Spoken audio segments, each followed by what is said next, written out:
Algunos crímenes son impactantes, pero aún puedes verlos. Puedes seguir lo que pasó. Y entenderlo. Pero no esta vez. Estos son los casos que se quedan contigo, porque en el momento en que los entiendes, desearías no haberlo hecho. Los detalles no solo te perturban, se quedan, se repiten y empeoran mientras más piensas en ellos.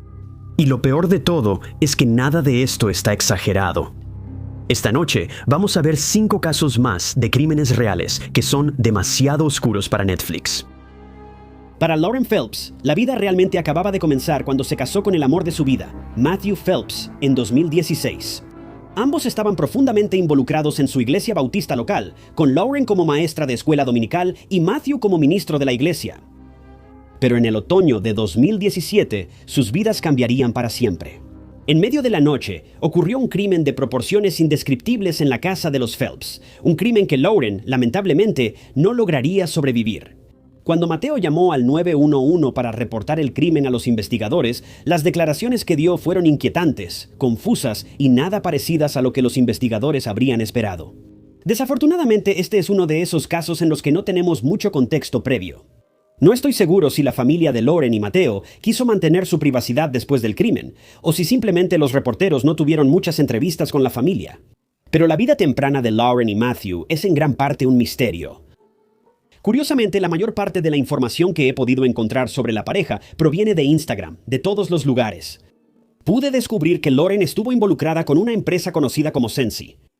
Sensi es un servicio bastante similar a Avon y a muchos otros programas donde puedes inscribirte en su sitio web para vender productos a cambio de una pequeña comisión. Sensi, en particular, se dedica a fragancias como calentadores de cera y velas, y por cierto, no son patrocinadores.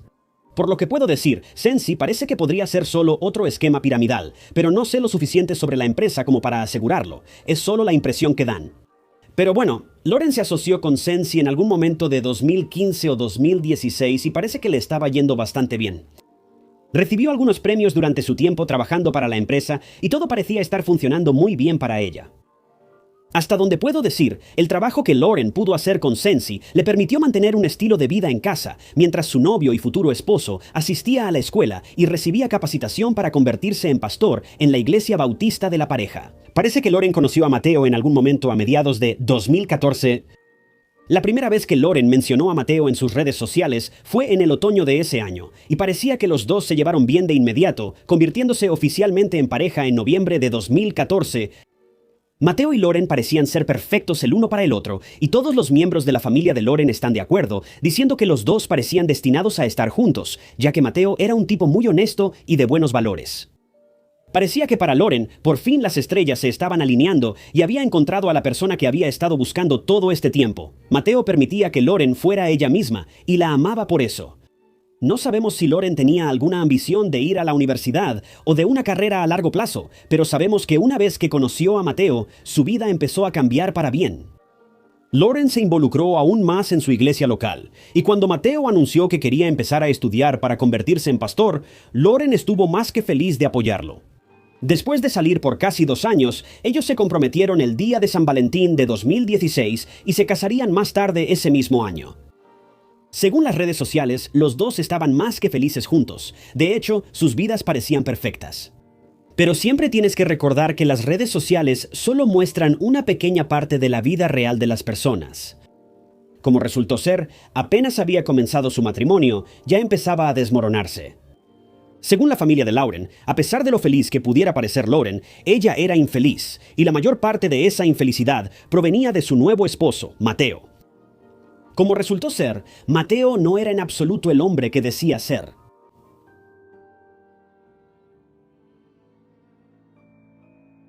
Nunca lo adivinarías, pero Lauren y Mateo estaban en la cuerda floja desde el momento en que se casaron.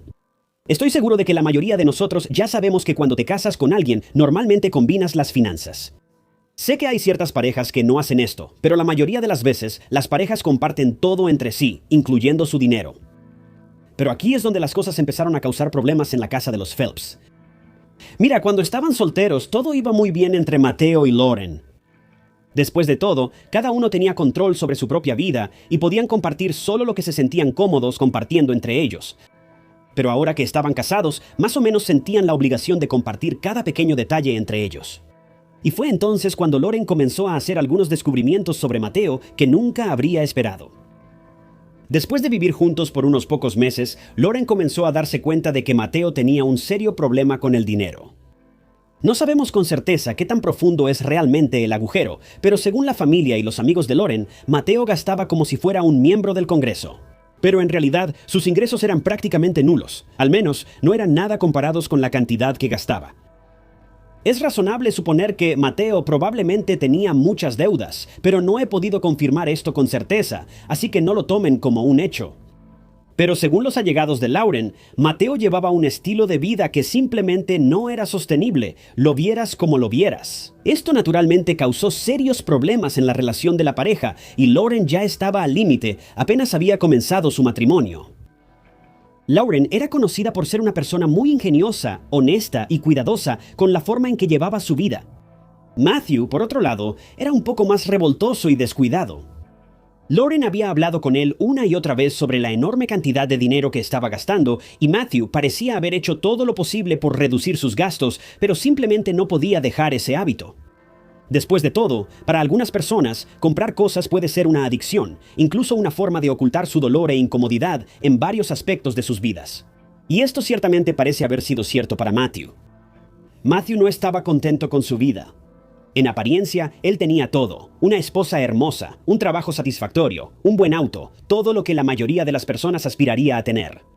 Pero eso simplemente no era suficiente para él. Lauren se preocupó tanto por los hábitos de gasto de Mateo que empezó a limitar el acceso que él tenía a sus cuentas bancarias. Pero ni siquiera esto parecía funcionar, ya que él siempre encontraba la manera de evadir las restricciones de Lauren. Esto llevó a una discusión tras otra, y antes de que se dieran cuenta, tanto Lauren como Matthew estaban al borde de la desesperación el uno con el otro. Lauren parecía estar decidida a resolver cualquier problema que tuviera la pareja, pero solo podía soportar hasta cierto punto. A mediados de 2017, Lauren había estado hablando con algunas de sus amigas sobre Mateo y empezó a temer que su relación no funcionaría. No importaba lo que hiciera, sentía que Mateo no estaba dispuesto a reducir sus gastos. Y si la pareja alguna vez iba a formar una familia juntos, tendrían que hacer grandes cambios, pero Mateo no estaba dispuesto a hacer esos cambios. Para colmo, Lauren había empezado a sospechar que Mateo le estaba siendo infiel, pero aún no podía probar nada. En este punto, era más una corazonada que otra cosa. Lauren hacía todo lo posible por ver más allá de los defectos de Mateo, pero se estaban volviendo demasiado grandes para ignorarlos, y eso estaba haciendo que sus vidas se salieran de control. Mientras Lauren estaba obsesionada con cosas como sus atuendos lindos, Star Wars, los perros y los niños, las prioridades de Mateo estaban en otro lado. Verás, Mateo no era el hombre que él aparentaba ser. Mateo tenía un lado oscuro. A diferencia de los intereses y pasatiempos más ligeros de Lauren, Mateo parecía tener una afinidad por las películas de terror y lo macabro, en particular la película Psicópata Americano. Si nunca has visto la película, un resumen rápido es que el personaje principal, Patrick Bateman, es un banquero de inversiones que lleva una doble vida como asesino serial. Según los amigos de Mateo, él estaba realmente obsesionado con la película hasta un grado preocupante. Incluso se disfrazaba de algunos de los personajes de la película en días festivos de vez en cuando. Pero las cosas se volvieron mucho más oscuras y preocupantes cuando Mateo estaba platicando casualmente con uno de sus amigos mientras tomaban algo un día. Este amigo dice que, aparentemente sin motivo, Mateo sacó el tema de los asesinos seriales. Pero no solo eso, confesó que a menudo se preguntaba cómo sería quitarle la vida a alguien. Ahora, estoy seguro de que este es un pensamiento que a todos se nos ha pasado por la mente en algún momento de nuestras vidas, pero Mateo parecía extrañamente curioso. Esto no era solo un pensamiento pasajero para él. El amigo dijo que podía notar que había una energía extraña que envolvía a Mateo mientras reflexionaba sobre esto. No pasó mucho tiempo después de esto cuando ocurrió la tragedia.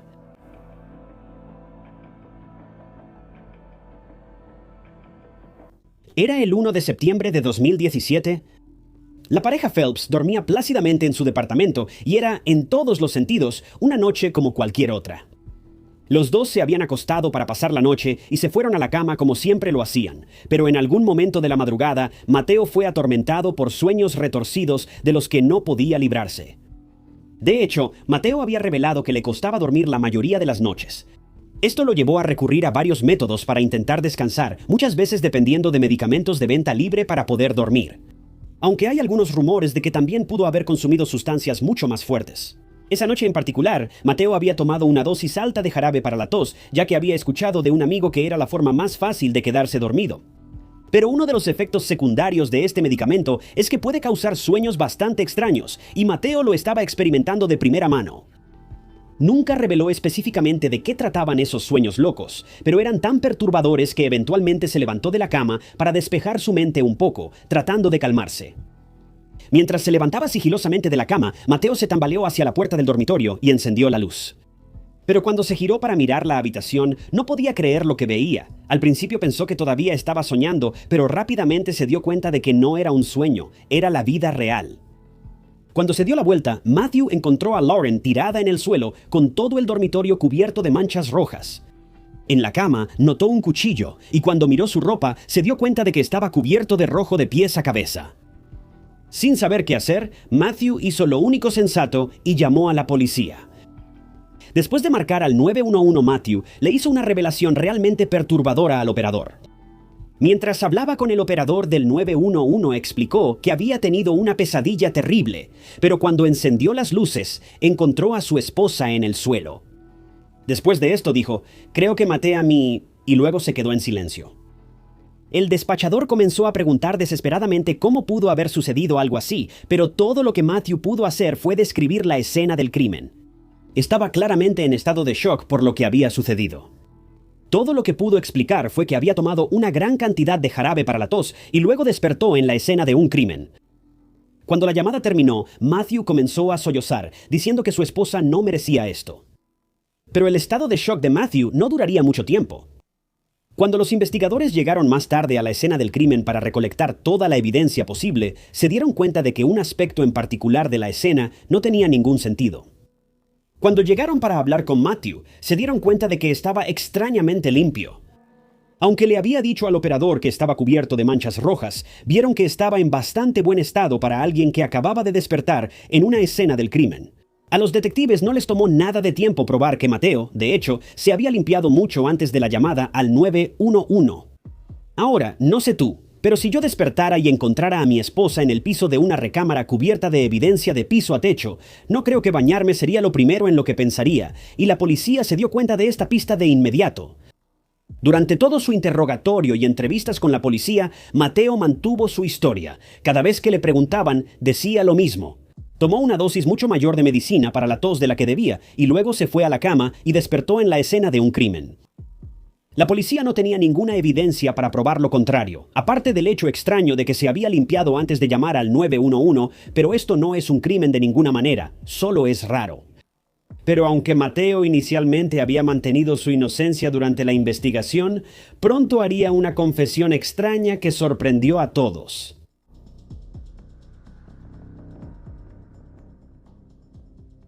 En este punto, los investigadores no estaban seguros de qué creer. La evidencia contaba una historia clara de lo que había sucedido esa noche, pero la versión que Mateo había dado parecía igual de lógica, al menos hasta cierto punto. Mateo afirmó que estaba bajo los efectos del jarabe para la tos cuando ocurrió el crimen, y esto parecía ser cierto. Pero el fabricante del jarabe para la tos en cuestión explicó que, en sus incontables años de investigación, no encontraron ninguna evidencia que pudiera vincular el medicamento con la violencia. La policía tenía muchas sospechas, pero no pudieron probar casi nada, al menos no todavía. Mientras su juicio estaba en curso, Mateo estaba hablando con el juez que supervisaría su caso. Mientras hablaba con el juez, la actitud de Mateo comenzó a cambiar. Hasta este momento, Mateo no había mostrado señales de remordimiento. De hecho, cuando los investigadores hablaron con él en la escena del crimen, notaron que no mostró señales significativas de emoción, afirmando que ni siquiera derramó lágrimas reales. Pero mientras hablaba con el juez, Mateo tuvo un cambio importante y de hecho admitió el crimen. Él contó su versión de la historia y se sinceró sobre la posibilidad de ser responsable del crimen. Luego, solo unos breves momentos después, más o menos confesó que el jarabe para la tos probablemente no tuvo nada que ver con sus acciones esa noche. El juez preguntó, ¿estás admitiendo tu culpabilidad? Y Mateo estuvo de acuerdo. Algunos fiscales creen que Mateo solo hizo esto como una forma de evitar la pena de muerte, mientras que otros creen que realmente estaba empezando a mostrar señales de remordimiento. Es difícil decirlo de una manera u otra, si soy honesto, pero esto está lejos de ser el final de la historia y las cosas solo empeorarían para Mateo a partir de aquí. Mientras el caso aún estaba siendo investigado y el juicio estaba en curso, los detectives lograron rastrear varias cuentas de redes sociales que pertenecían a Mateo. Tenía 2 cuentas de Instagram, una llamada Marty Radical y otra llamada Uncanny Matty. En su página de Marty Radical, Mateo casi exclusivamente publicaba capturas de pantalla y frases de la película Psicópata Americano. Esta cuenta desde entonces se ha puesto en privado, así que no puedo confirmar ninguna de las publicaciones específicas que hizo Mateo, pero la imagen de perfil de esta cuenta todavía es visible. Y es una imagen de Christian Bale de la película cubierto de salpicaduras rojas, así que se puede decir con bastante seguridad que esas acusaciones probablemente sean ciertas. En cuanto a la otra cuenta de Mateo, bueno, digamos que su biografía no resistió el paso del tiempo. La única parte de esta página que todavía es visible es el mensaje en su biografía que dice: «Solo soy un anónimo lamentable, perdiéndome en lo abstracto. Ya no puedo saber si sigo soñando».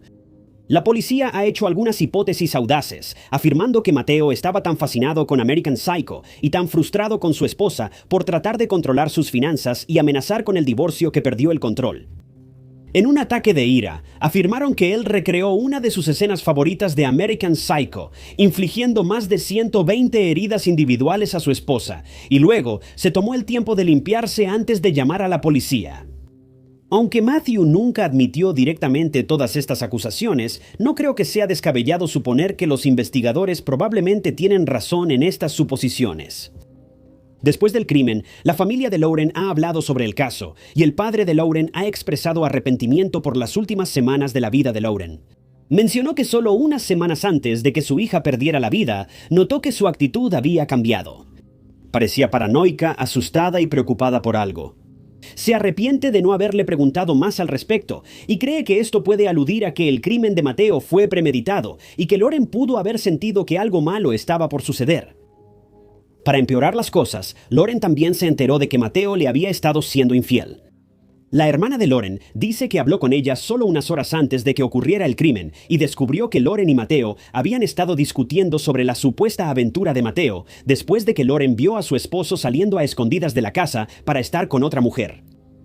La hermana de Lauren cree que probablemente estaban retomando esta discusión cuando Mateo perdió el control y comenzó a atacar a Lauren, pero esto nunca se ha comprobado, aunque ciertamente tendría sentido. Puede que nunca lo sepamos con certeza, pero la familia de Lauren ha estado más que destrozada por toda la situación, aunque estoy seguro de que eso ya se da por entendido a estas alturas.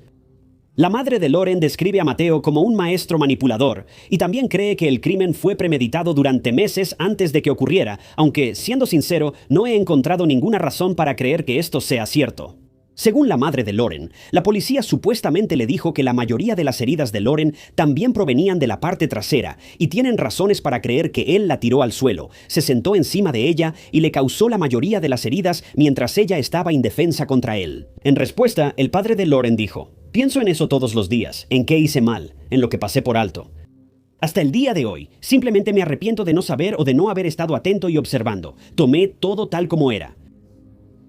Cuando le preguntaron sobre la posibilidad de perdonar a Mateo algún día, el padre de Lauren respondió: «No, me lo llevaré a la tumba y aún así lo odiaré».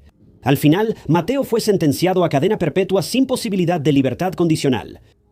Ahora, ya puedo decir que algunas personas que están viendo este video van a irse directo a los comentarios y empezar a despotricar sobre cómo este hombre cristiano mató a su esposa. Déjenme decirles, Mateo no era un hombre cristiano. Mateo era un fraude, incluso una broma. De hecho, una de sus cuentas en redes sociales ni siquiera se describía a sí mismo como pastor, o siquiera como pastor en formación. Lo describía como un emprendedor. El cristianismo se trata de vivir según el ejemplo que Cristo dio a su pueblo, ayudar a los menos afortunados, amar a nuestros prójimos y estar en el mundo, pero no ser del mundo, y seguir los mandamientos muy simples que Dios ha dado a sus seguidores. Mateo no era ninguna de esas cosas. Mateo era un hombre lleno de odio que le dio la espalda a la religión hace mucho tiempo. Él no representa a ningún cristiano que yo haya conocido, y me duele siquiera mencionarlo en el contexto de ser un ministro de la palabra de Dios. No es más que un lobo en la guarida de las ovejas, y Mateo recibió exactamente lo que se merecía. Pero en el mundo real del cristianismo, por doloroso que sea escucharlo a veces, siempre existe la posibilidad de redención. Y ciertamente espero que antes de que termine su vida, Mateo sea capaz de cambiar realmente y se dé cuenta del dolor y la pena que ha causado a tantas personas inocentes. Y tal vez incluso logre cambiar antes de que sea demasiado tarde.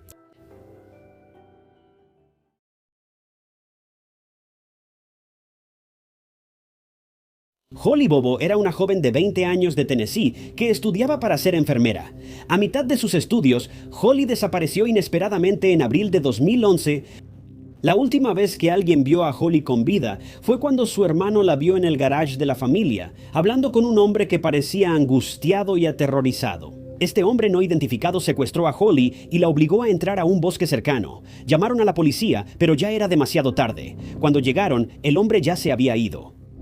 Holly Bobo era una chica común de Darden, Tennessee. Le encantaba todo lo relacionado con las actividades al aire libre, como lo demuestran las muchas fotos en las que aparece con su familia usando ropa de camuflaje mientras recorren la naturaleza.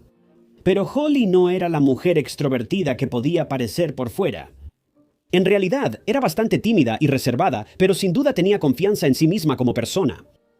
Holly creció en Darden, Tennessee, una comunidad relativamente pequeña con una población de poco menos de 3,000 personas. Darden parece ser un área bastante tranquila y apartada, hasta donde puedo decir un gran lugar para criar una familia. La mayoría de la gente considera que Darden es una comunidad de clase media, con un índice de criminalidad muy bajo y un costo de vida igualmente bajo. Considerando todo, Darden es el lugar perfecto para establecerse y comenzar la vida con las personas que más quieres. Cuando no estaba pasando tiempo con su familia en Darden, Holly asistía a sus clases habituales en Parsons, en el Centro Martin Parsons de la Universidad de Tennessee, estudiando para convertirse en enfermera. El centro era un edificio relativamente pequeño que albergaba a unos pocos cientos de estudiantes, en su mayoría adolescentes y adultos jóvenes, que estudiaban para una profesión en el campo médico.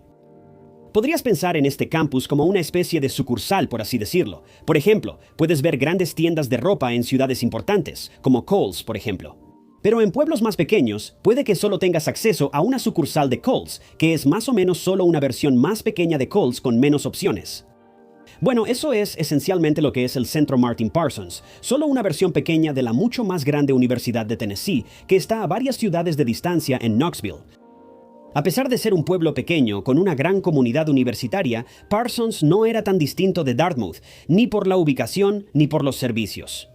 Parsons también es un pueblo muy pequeño y realmente no pasa mucho aquí fuera de las clases universitarias y unas cuantas tiendas pequeñas. Parsons sería un gran lugar para visitar y alejarse de todo el ruido y las interferencias de la vida diaria, pero ciertamente no sería el lugar donde esperarías que ocurriera un crimen extraño y sorprendentemente violento. Uno que llamaría la atención a nivel nacional y llevaría a la policía a una búsqueda de varios años para atrapar a un criminal peligroso.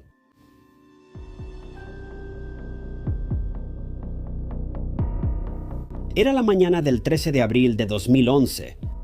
Holly se despertó temprano esa mañana, alrededor de las 4:30 a.m., para empezar a estudiar para un examen próximo.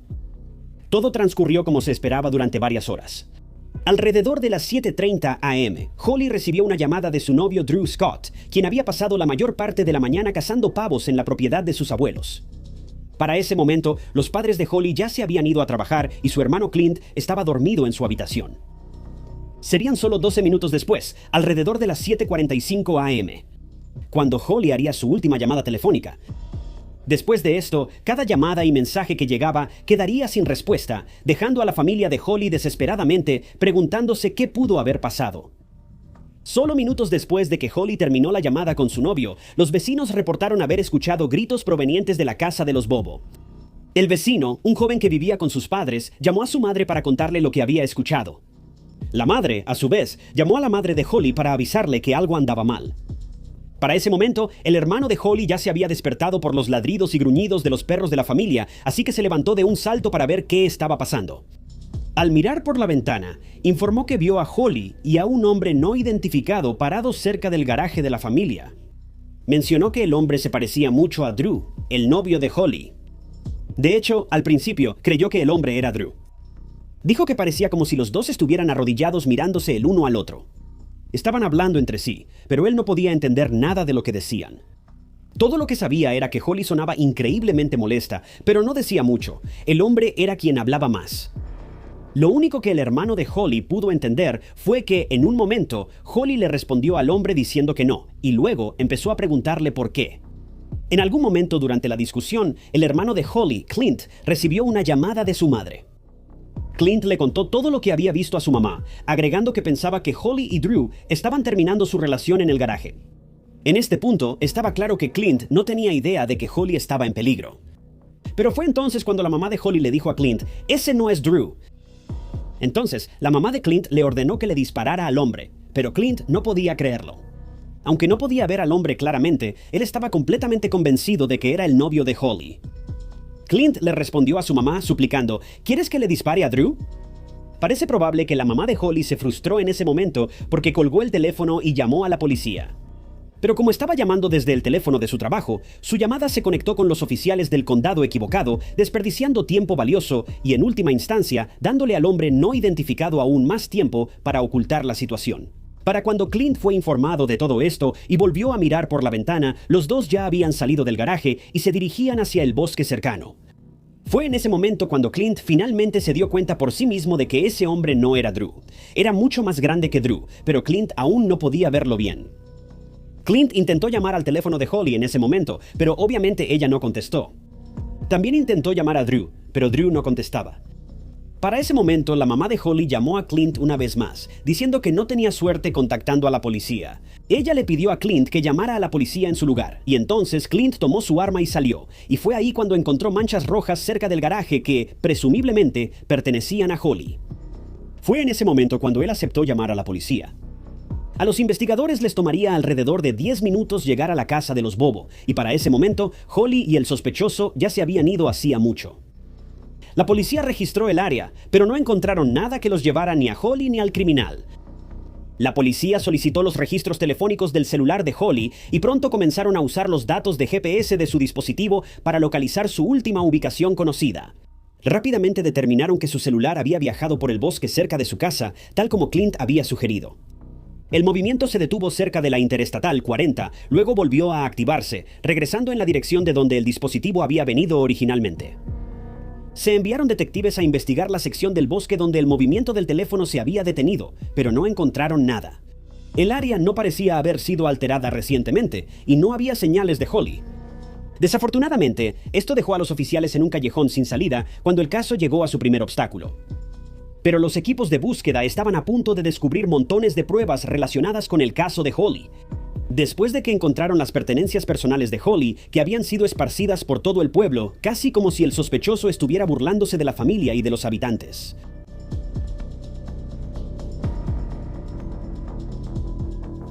Cuando los oficiales regresaron a la casa de la familia y comenzaron a hablar con Clint, él describió al hombre no identificado como de aproximadamente 1,78 m, quizá hasta 1,83 m, con un peso de unos 90 kilos, cabello oscuro y un sombrero. Agregó que el hombre parecía estar usando ropa de camuflaje de la marca Mossy Oak y que tenía una voz muy profunda y grave. No pudo distinguir ningún rasgo particular en el rostro del hombre.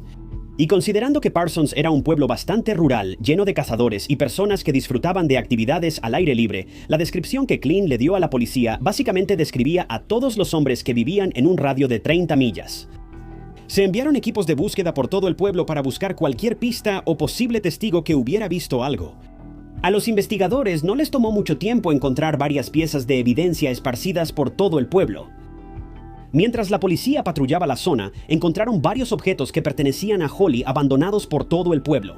Encontraron su lonchera, un recibo con su nombre, una tarjeta de su escuela y algunos informes incluso afirmaron que encontraron su celular y después su tarjeta SIM, aunque otros informes indican que el teléfono y la SIM se encontraron en el bosque, mucho más cerca de la casa de Holly, así que tómalo como quieras. La policía inicialmente redujo su lista de sospechosos y comenzó a investigar a un hombre en particular llamado Terry Britt. Terry estaba inscrito en el registro de delincuentes que coincidía con la descripción del hombre que Clint había visto en el garaje ese día. Los investigadores llegaron al punto de intervenir el teléfono de la casa de Britt y registrar su propiedad, pero al final no encontraron nada de interés y fue descartado como sospechoso.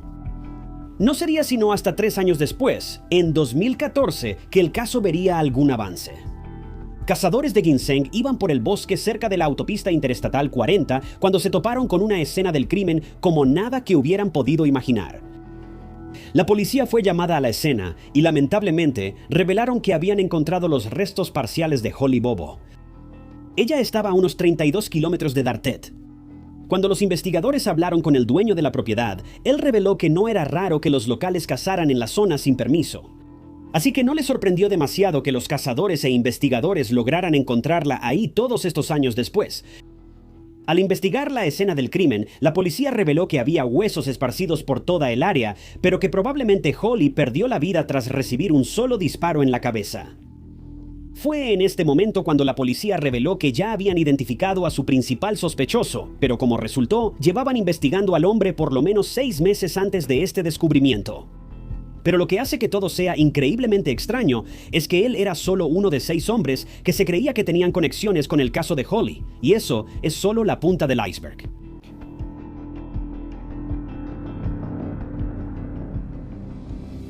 El primero de los arrestos en el caso de Holly tuvo lugar en marzo de 2014, varios meses antes del descubrimiento de la escena del crimen. Zach Adams, su hermano Dylan y su amigo Jason eran sospechosos de secuestro agravado. Además de esto, la policía tenía suficiente evidencia para sugerir que los hombres se aprovecharon de Holly antes de quitarle la vida. Después de llevar a estos 3 para interrogarlos, la policía también arrestó a otros 2 hombres que creían que ayudaron a ocultar los restos de Holly. Había otro hombre que los investigadores creían que también pudo haber estado involucrado, pero él se quitó la vida antes de que pudiera ser investigado adecuadamente. Un detalle del que no sabemos mucho es qué llevó a la policía a sospechar que alguno de estos hombres tenía alguna conexión con el caso. Por alguna razón, la policía nunca ha explicado este aspecto de la investigación, aunque probablemente podemos asumir que o no nos incumbe porque pudo haber sido un asunto privado, o para proteger la integridad de la investigación, o ambas cosas, simplemente no lo sabemos. Lo único que sabemos con certeza es que Dylan Adams había sido arrestado por un cargo de armas no relacionado en 2014. Mientras hablaba con la policía, Dylan explicó que había visto a Holly viva en la casa de su hermano bastante tiempo después de su secuestro. Los detalles de una orden de cateo afirmaban que Dylan había visto a Holly en la casa de Zach Adams el 13 de abril de 2011, el mismo día en que Holly desapareció. Dylan reveló que había visitado la casa de su hermano ese día para pedirle prestada su camioneta, pero cuando entró, notó que Holly estaba sentada en una silla en la sala en muy mal estado. Dylan afirma que su hermano luego le confesó que había abusado de Holly y grabado toda la situación. Pero esa grabación nunca se ha encontrado. Dylan también explicó que Zach llevaba ropa de camuflaje ese día, lo cual coincidía con la descripción que el hermano de Holly había dado a los investigadores. El único problema con toda esta información es que Dylan después se retractó de su confesión, alegando que fue coaccionado por los investigadores. Aún peor, esto parece ser cierto, porque algunos de los detalles más específicos que compartió con la policía simplemente no coinciden con las pruebas que se han descubierto. Y esta puede ser la razón por la que el video mencionado nunca se ha encontrado, porque no existe. A pesar de esto, la confesión resultó ser lo suficientemente útil como para permitir que los investigadores realizaran el arresto. Zach Adams, Jason Autry y Shane Austin, los 3 hombres que la policía consideraba principales sospechosos, estaban involucrados en el caso. Siendo Shane el hombre que mencioné hace un momento, quien se quitó la vida antes de ir a juicio. Esto dejó a Zach y Jason para que contaran su versión de la historia. En un giro dramático de los acontecimientos, a la policía no le tomó nada de tiempo convencer a Jason de que pasaría el resto de su vida tras las rejas si no ayudaba a los investigadores a cerrar el caso. Naturalmente, cambió de versión bastante rápido una vez que estuvo bajo custodia policial y ofreció testificar en contra de Zach a cambio de una sentencia menor. La policía aceptó estos términos y fue en ese momento cuando el caso se destapó por completo.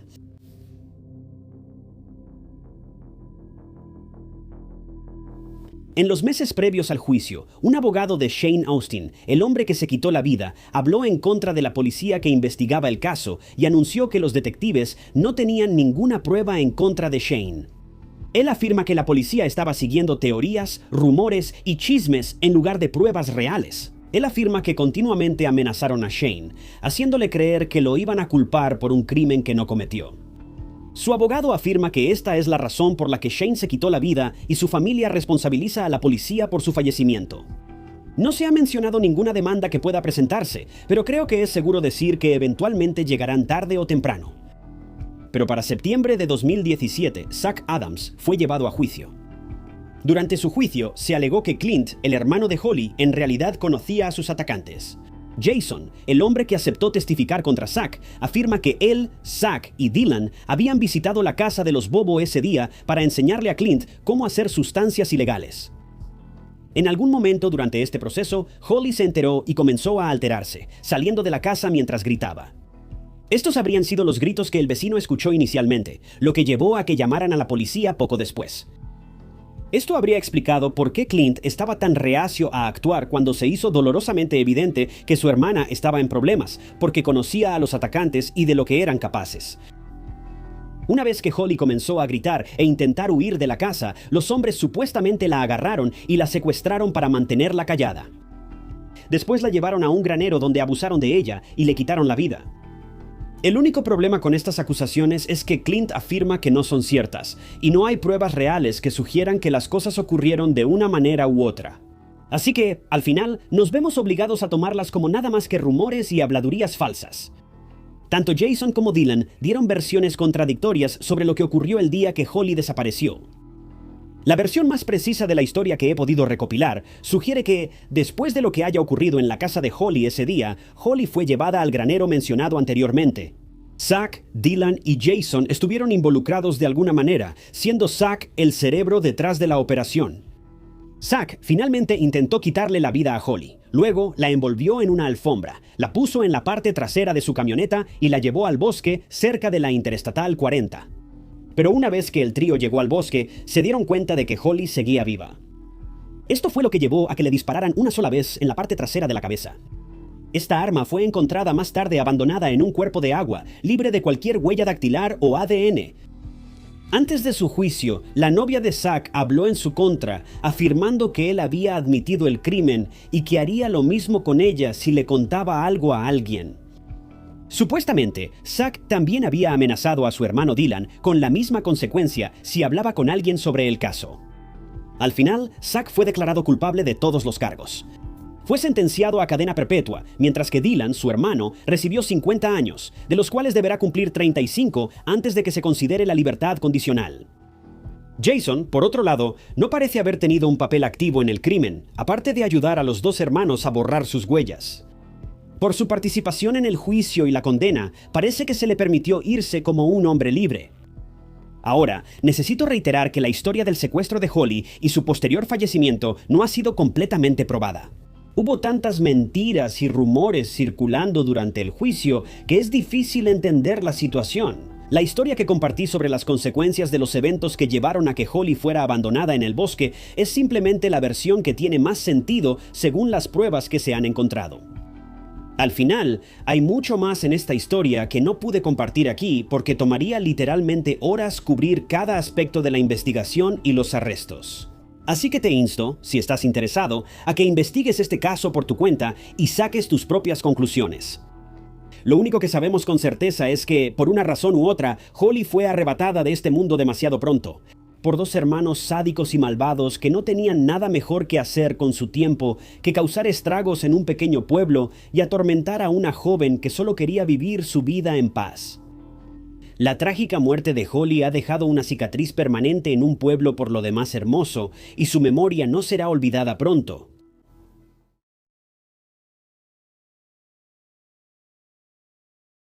La búsqueda de Lisa Holm fue la mayor búsqueda de una persona desaparecida en la historia de Skövde, si no es que de toda Suecia. La joven de 17 años desapareció después de terminar su turno en el Café 40. Suecia alguna vez fue conocida por su tasa de criminalidad inexistente, pero con la desaparición de Lisa, las cosas estaban a punto de cambiar. Lo que le pasó a Lisa fue absolutamente horroroso. Solo 5 días después de que Lisa desapareciera, su cuerpo sería encontrado y los medios rápidamente apodaron su caso como el asesinato de la sala de ordeña. Por razones que, tendrás que oírlo para creerlo.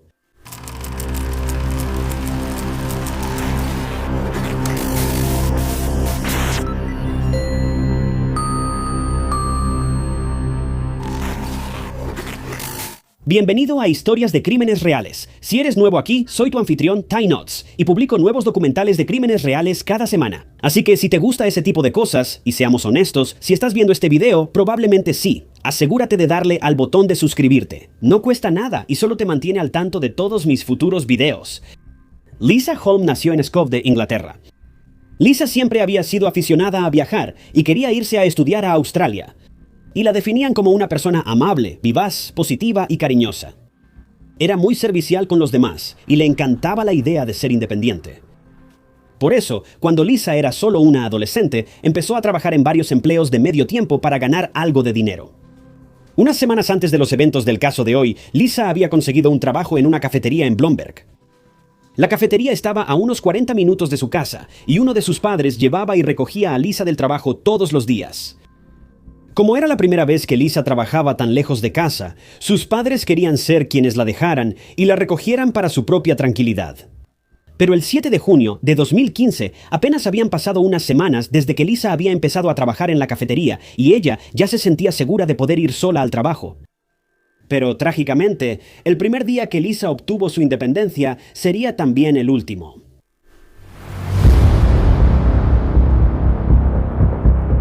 Los padres de Lisa le habían comprado una motoneta para que pudiera ir y venir del trabajo. Aunque sus padres estaban un poco nerviosos por dejar que Lisa fuera sola al trabajo, sabían lo importante que era para ella vivir esta experiencia por sí misma. Así que el 7 de junio de 2015, Lisa tomó sus cosas, se subió a su motoneta y se dirigió al café sin ningún problema. El café estaba lleno, la gente entraba y salía y el tiempo pasó volando. Antes de que Lisa se diera cuenta, el reloj marcó las 6 p.m. y era hora de terminar todo. Lisa le envió un mensaje de texto a su papá un poco antes de las 6:30 diciendo que pronto estaría en casa. De vuelta en Skövda, los padres de Lisa estaban felices y aliviados de que su hija finalmente ya hubiera salido del trabajo y viniera de regreso a casa. Estaban agradecidos de que todo hubiera transcurrido sin incidentes, pero eso no duraría mucho. Un tiempo después, el papá de Lisa recibió una llamada de Lisa, y cuando contestó, había algo extraño al otro lado de la línea. El papá de Lisa seguía llamando su nombre, pero escuchaba a otras personas de fondo y algunos ruidos, como puertas de autos abriéndose y cerrándose de golpe antes de que la llamada se cortara. Este incidente puso nerviosos a los papás de Lisa, pero lo atribuyeron a que solo fue una llamada accidental. Quizá Lisa iba en camino y sin querer se le apretaron algunos botones al teléfono y les llamó a sus papás. Así que esperaron a que Lisa llegara a casa, pero pasaron 40 minutos, luego 1 hora y después 2 horas, y Lisa todavía no llegaba a casa. Esto fue muy inquietante para la familia de Lisa. El viaje de Blomberg a Skövda debería haber tomado alrededor de 40 minutos, tal vez 50, si Lisa se estaba retrasando, pero ya habían pasado casi 3 horas y Lisa no había regresado a casa. Entonces, ¿qué estaba pasando? La familia de Lisa la llamaba constantemente mientras esperaban con los nervios de punta. Estaban seguros de que Lisa había tenido un accidente o algo así. Así que, después de esperar más de lo necesario, el papá de Lisa se subió a su auto y manejó hasta Blomberg. Iba manejando despacio, esperando encontrar a Lisa en el camino de regreso a casa. Pero mientras se acercaba cada vez más a su destino, más miedo sentía. No había señales de Lisa en el camino. Cuando el papá de Lisa llegó al café, buscó a su alrededor y lo primero que vio fue la motoneta de Lisa. Se sintió aliviado de inmediato. Pensó que Lisa se había quedado con algunos amigos para pasar el rato o algo así. Pero cuando se acercó a la motoneta, notó algo alarmante. El casco de Lisa seguía colgado al lado y sus llaves estaban en el encendido.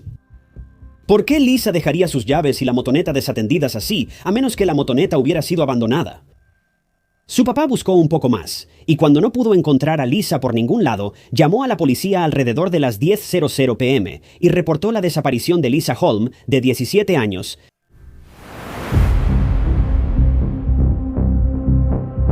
Mientras la policía iba en camino, la mamá de Lisa llamó al dueño del café, quien también llegó al lugar de inmediato y empezó a buscar a la joven empleada.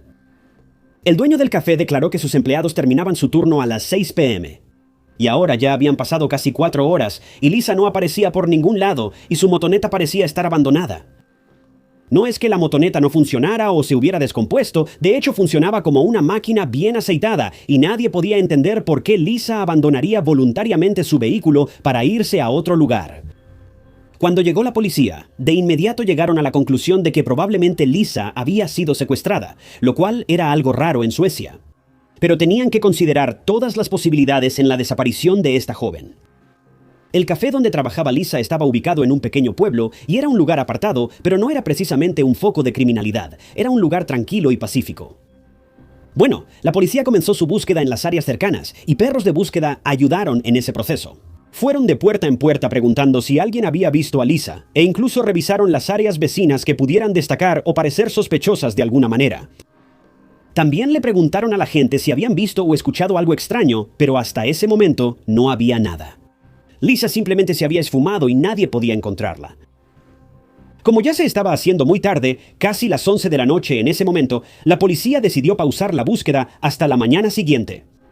Mientras tanto, los amigos y seres queridos de Lisa difundieron la noticia de su desaparición en las redes sociales con la esperanza de refrescar la memoria de las personas y ayudarles a averiguar qué le pasó a Lisa. A la mañana siguiente, la policía reanudó la búsqueda y esta vez un hombre se presentó con algo. Él trabajaba en un establo justo enfrente del café y notó un guante de motocicleta tirado en el suelo de una de las habitaciones del establo. El hombre entregó inmediatamente el guante a la policía y los investigadores les pidieron a los padres de Lisa que identificaran si ese guante era de Lisa. Y la respuesta llegó como una revelación inquietante. El guante desechado, en efecto, pertenecía a la ahora desaparecida Lisa. ¿Pero por qué su guante estaba hasta este granero? ¿Qué hacía Lisa ahí? Bueno, la policía creía que ella no fue ahí voluntariamente, y era posible que la hubieran llevado en contra de su voluntad, lo que reforzaba aún más la teoría del secuestro. La búsqueda de Lisa fue enorme. Fue la búsqueda de persona desaparecida más grande realizada por voluntarios en la historia de Suecia, con cientos de voluntarios presentándose todos los días, buscando en varios lugares, buscando a Lisa. Incluso hubo búsquedas aéreas, y todos estaban decididos a encontrarla. Muy pronto, tanto la policía como los voluntarios empezaron a encontrar algunas pistas alarmantes. Mira, la policía registró un camino lateral que estaba cerca del café y en cuestión de minutos pudieron encontrar algunos recibos, una pantalla de teléfono rota y una funda de teléfono, entre otras cosas. Registros más exhaustivos a la orilla del camino llevaron a la policía a encontrar más partes de ese teléfono roto. Los padres de Lisa reconocieron el teléfono o partes de él y la funda como de Lisa. Las cosas no pintaban bien. Lisa había desaparecido y ahora su teléfono estaba hecho pedazos y sus pertenencias estaban esparcidas al lado del camino cerca del café. En los siguientes días, la identificación de Lisa, su licencia de motoneta y las llaves de su casa fueron encontradas tiradas al lado del camino, cubiertas de pasto crecido. Ese mismo día, un voluntario, que en realidad era amigo del papá de Lisa, tuvo una sensación extraña sobre el granero al otro lado de la calle. Al acercarse más al granero, notó que algo no estaba bien. La cinta policial había sido arrancada. Esto fue realmente inquietante, pero a pesar de sus nervios, el hombre decidió entrar al granero y en cuestión de minutos pudo encontrar un pequeño arete en el suelo. Cuando este arete fue mostrado a la policía, tristemente era de Lisa. Y cuando buscaron alrededor del granero, notaron paredes manchadas, lo cual era una vista realmente extraña. Se recogió una muestra de los desechos porque los investigadores tenían una fuerte sospecha de que esto llevaría a algunas respuestas, y resultó que así fue. Missing People, una organización local sueca, también se unió a la búsqueda de Lisa y buscaron en el granero y otros edificios cerca del café. Cuando llegaron al lugar cerca del granero, 2 personas en un auto detuvieron a los voluntarios y les dijeron que la policía ya había registrado esa zona. Ahora, esta interacción dejó inquietos a los miembros de Missing People. ¿Por qué algunas personas al azar intentarían detenerlos de buscar en un área específica a una niña desaparecida? De todos modos, después de que el auto se alejó a toda velocidad, los trabajadores reanudaron su búsqueda y encontraron algunas cosas. Encontraron una chaqueta de motociclista rosa, así como unos audífonos escondidos bajo unas ramas. Llamaron a la policía, y efectivamente la chaqueta y los audífonos pertenecían a Lisa. La propiedad pronto se llenó de policías y equipos forenses. Y fue entonces cuando vieron algo más a lo lejos. Era un cobertizo, era realmente pequeño y se usaba como vestidor para los trabajadores del granero. También parecía que alguien había estado en el cobertizo recientemente. Mira, el cobertizo estaba rodeado de pasto crecido, pero el pasto que llevaba hasta la puerta parecía que acababan de pisarlo. Así que la policía decidió revisar también el cobertizo de herramientas. Pero en cuanto entraron al cobertizo, fueron golpeados por un olor perturbador y rancio. Era una pesadilla adentro. No necesitaban más confirmación de que algo malo había pasado ahí. Cuando los detectives miraron alrededor, sus ojos se dirigieron a un grupo de casilleros de ropa contra una de las paredes. La mayoría estaban vacíos y cerrados, mientras que uno estaba lleno hasta el tope y completamente abierto. La policía revisó todos los casilleros uno por uno. Pero cuando llegaron al casillero lleno, quitaron la ropa y los objetos varios que había dentro, y lo que vieron literalmente los hizo saltar del susto. Y eran oficiales de policía, han visto cosas mucho peores, pero esto fue horrible. Dentro del estrecho y pequeño casillero estaba el cuerpo de Lisa Hall, de 17 años, Estaba parcialmente vestida y alguien había usado una cuerda para quitarle la vida. La búsqueda de Lisa terminó de la peor manera posible, porque había sido atacada brutalmente por un agresor y ahora ya no estaba. Su familia fue notificada de inmediato sobre el hallazgo, y decir que estaban absolutamente conmocionados es quedarse corto. Sus padres estaban fuera de sí. Por primera vez, Lisa quería ir al café por su cuenta y demostrarles a sus padres que nada malo iba a pasar. Pero sucedió exactamente lo contrario, y en un pueblo tranquilo, seguro y acogedor, nada menos. ¿Te imaginas cómo debieron sentirse los padres de Lisa, la cantidad de "y sí" que les pasaban por la cabeza? ¿Y si hubieran convencido a Lisa de que los dejara llevarla al trabajo? ¿Y si simplemente la hubieran recogido a pesar de que ella dijera lo contrario? Y esa llamada telefónica que recibió el papá de Lisa. Todo fue tan inquietante y desgarrador.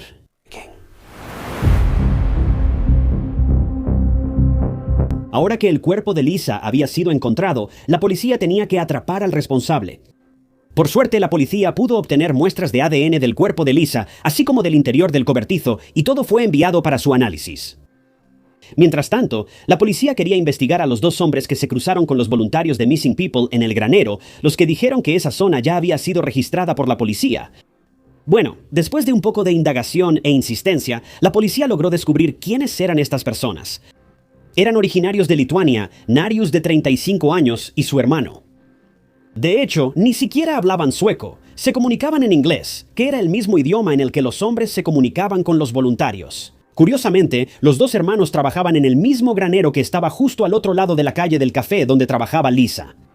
Además de eso, el camino lateral donde encontraron las pertenencias de Lisa tiradas era el mismo camino que llevaba a la casa de los hermanos. En la casa, los dos hermanos vivían con la esposa de Narius y de hecho hablaron con la policía el día que Lisa desapareció.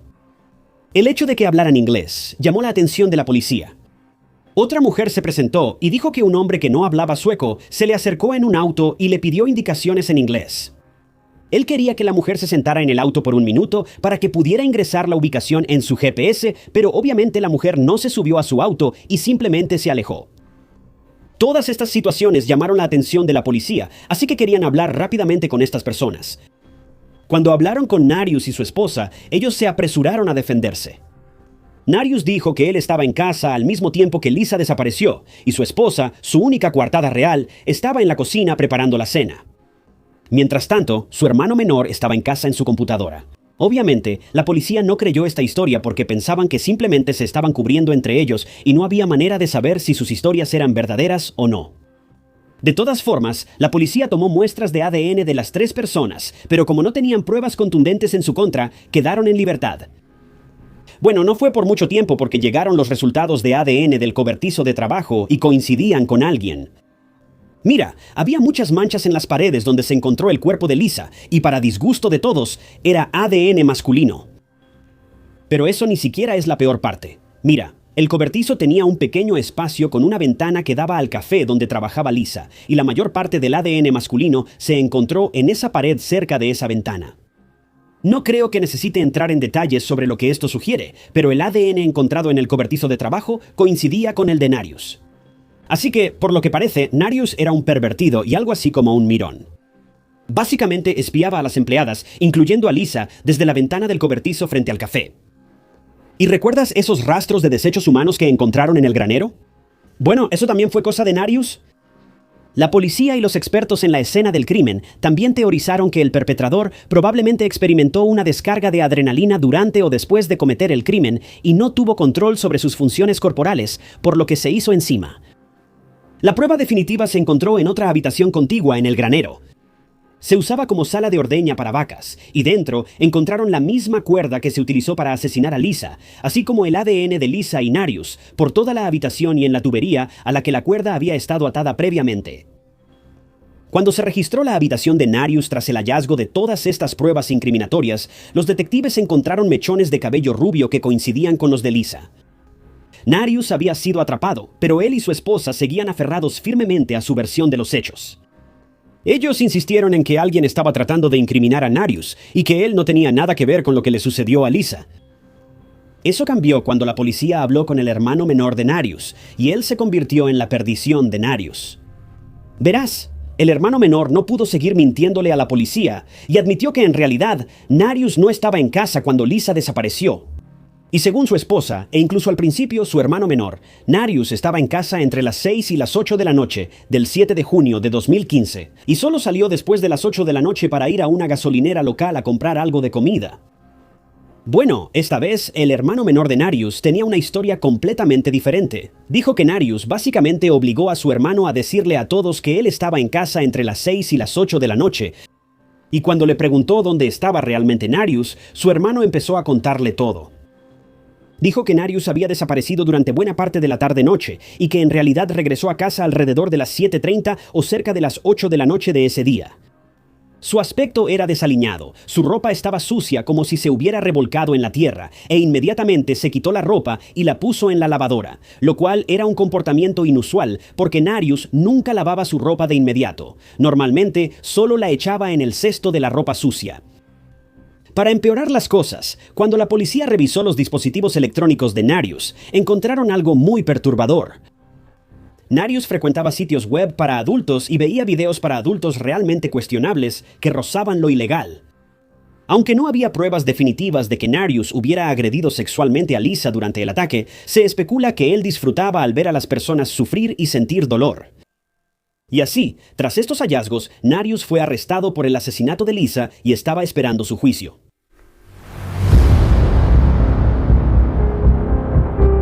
Lo que fue asombroso fue que la esposa de Narius lo apoyó durante todo el tiempo de su juicio. Ella nunca creyó que su esposo fuera el culpable, e incluso la pareja llegó a culpar al hermano menor, diciendo que él fue quien asesinó a Lisa y de alguna manera plantó el ADN de Narius por todo el lugar. Bueno, nadie se convenció porque la única persona que no tenía una coartada era el propio Narius. La fiscalía presentó sus argumentos y afirmó que Narius había estado observando el café durante mucho tiempo desde la ventana del granero, espiando a jóvenes desprevenidas. El 7 de junio se cree que Narius atrajo a Lisa a su auto cuando ella salía del trabajo bajo el pretexto de pedirle indicaciones. De alguna manera, Lisa subió al auto de Narius y fue entonces cuando la sometió. Narius luego condujo hasta el granero donde finalmente le quitó la vida a Lisa en la sala de ordeña y se ensució a sí mismo por la retorcida emoción de todo eso. Se cree que luego cargó el cuerpo de Lisa en su auto y condujo hasta el cobertizo de trabajo, deshaciéndose de las pertenencias de Lisa en el camino de tierra durante el proceso. Luego metió el cuerpo de Lisa en uno de los casilleros, lo cubrió con ropa y salió del cobertizo de trabajo, todo en el transcurso de 1 hora, lo cual es aterrador de pensar. Bueno, 5 meses después del asesinato de Lisa, el 17 de noviembre de 2015, finalmente se dio el veredicto. Narius fue sentenciado a cadena perpetua en Suecia. Fue colocado en una prisión de alta seguridad, pero después apeló para ser transferido a Lituania con la esperanza de reducir su sentencia allá. Finalmente fue transferido a su país natal en 2015. En 2017 incluso logró obtener una sentencia menor de hasta 15 años. Pero esta felicidad fue de corta duración, porque su condena original fue restablecida ese mismo año y se iba a quedar tras las rejas en Lituania por el resto de su vida. El funeral de Lisa se llevó a cabo el 7 de julio de 2015, aproximadamente un mes después de su asesinato, y fue sepultada en la iglesia de Sator, en las afueras de Skopstad. La familia Holm sufrió una pérdida tremenda y esperaban y rezaban para que el asesino de su hija nunca recibiera misericordia. Pero sucedería una cosa más, y esto llevaría a un final muy insatisfactorio para este caso. Odio que todavía estemos hablando de Narius, quien no merece más atención, pero se informó que fue acosado y maltratado en la prisión hasta el punto de que lo golpearon brutalmente. Este acoso siguió a Narius hasta Lituania también. Quiero decir, definitivamente es una especie de retribución kármica, pero el 3 de abril de 2022, las cosas tomaron un giro brutal cuando encontraron a Narius con una herida fatal en el cuello mientras daba un paseo en la prisión. No sobrevivió y falleció camino al hospital. Es devastador que la familia de Lisa haya tenido una pizca de justicia, pero solo 7 años después de esa sentencia ya no tendrían la satisfacción de saber que el asesino de su hija estaba sufriendo tras las rejas porque ahora fue asesinado por otro recluso. La familia de Lisa está destrozada. No solo porque el asesino de su hija se salió con la suya tan fácilmente, sino porque todo esto sucedió en primer lugar. Para la familia Holm, realmente no hubo justicia, no hubo ningún alivio, no hubo ningún lado positivo, solo recibieron dolor tras dolor. Pero si es que queda algo de justicia, pueden estar tranquilos sabiendo que el asesino de Lisa puede que se haya salido con la suya en esta vida, pero su castigo no será tan leve en la próxima.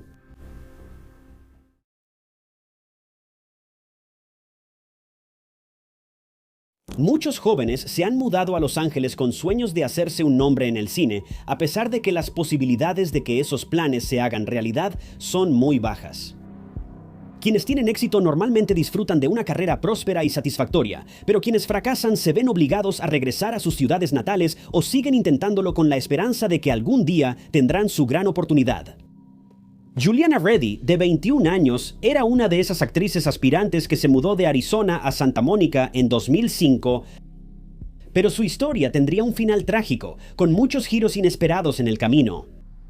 Es un caso que ha hecho que muchas personas se pregunten si se hizo justicia, ya que el resultado no fue lo que nadie esperaba. Y hoy, la familia de Juliana debe vivir con el conocimiento de que el criminal que le quitó la vida puede que nunca enfrente las consecuencias de sus atroces acciones.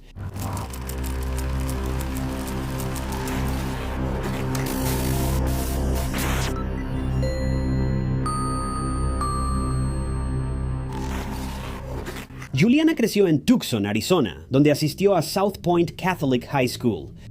Y por lo que dicen todos, tuvo una gran infancia, era muy unida a su familia y después de graduarse decidió mudarse a California porque tenía aspiraciones de convertirse en modelo.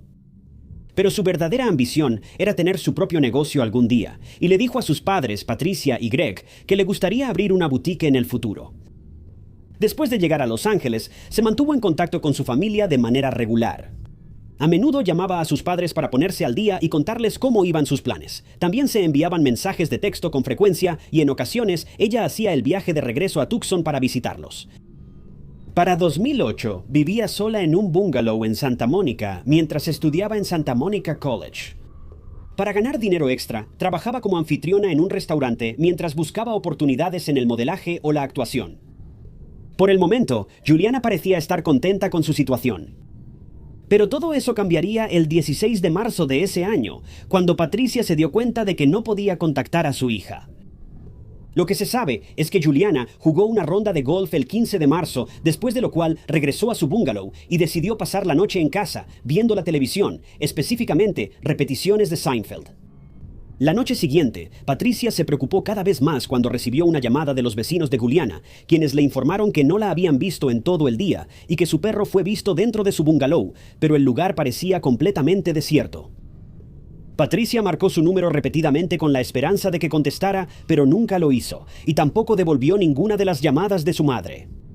Al principio pensó que tal vez solo estaba ocupada, pero cuando no recibió respuesta para las 6 de la tarde, supo que algo no estaba bien.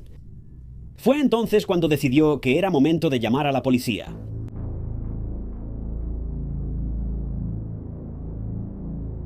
Patricia explicó la situación a los investigadores y les pidió si podían hacer una visita para verificar que estuviera bien, a lo que ellos accedieron. Los oficiales fueron al bungalow y revisaron los alrededores, pero no vieron nada fuera de lugar ni sospechoso. Su auto seguía estacionado en la entrada, lo que sugería que debería estar en casa, pero el bungalow estaba en silencio.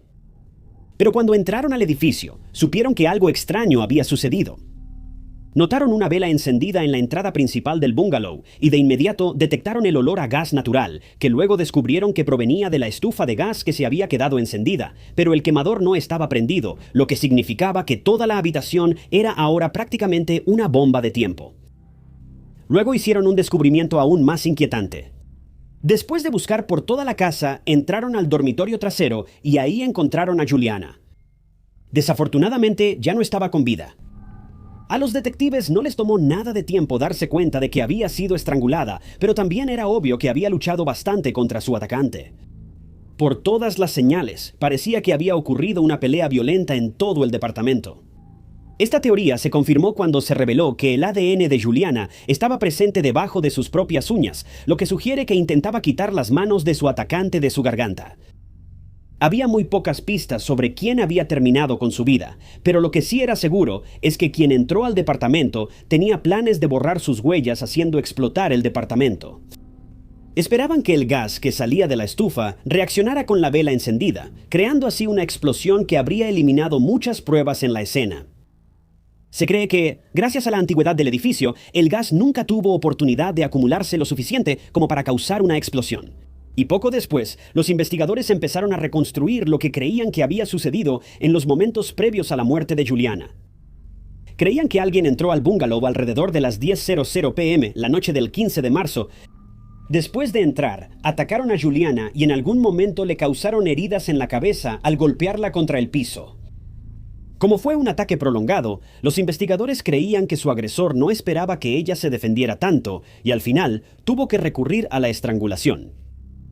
Más tarde, se determinó que Juliana intentó contactar a los servicios de emergencia en algún momento, ya que los registros de su teléfono mostraron que marcó al 911, pero la llamada terminó antes de que pudiera conectarse.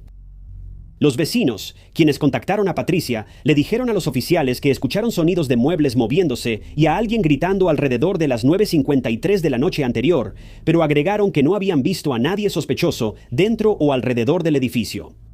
Y ciertamente es una lástima que no se tomaran la situación más en serio, pero realmente no se les puede culpar demasiado. Como dijeron, nada parecía fuera de lo común, y por lo que sabían, podría haber sido una pequeña fiesta o algo así. Se recolectaron pruebas de la escena del crimen, incluyendo varias muestras de ADN que se encontraron en la puerta principal del edificio, el teléfono, la ropa de Juliana y en su garganta. Estas muestras fueron enviadas a un laboratorio para su análisis, pero tomaría algún tiempo revelar quién había estado dentro de su departamento. Mientras tanto, los investigadores entrevistaron a la familia y amigos de Juliana, quienes les dieron todos los detalles que pudieron sobre su vida. Al hablar con los expertos en la escena del crimen, el padre de Juliana sugirió que contactaran a un hombre llamado John Gilmore, con quien Juliana había tenido una relación intermitente.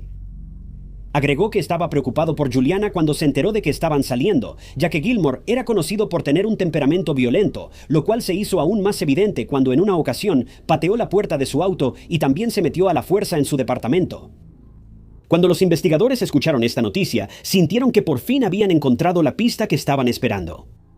Inmediatamente se pusieron a buscar a John, y no les tomó mucho tiempo antes de dar con él.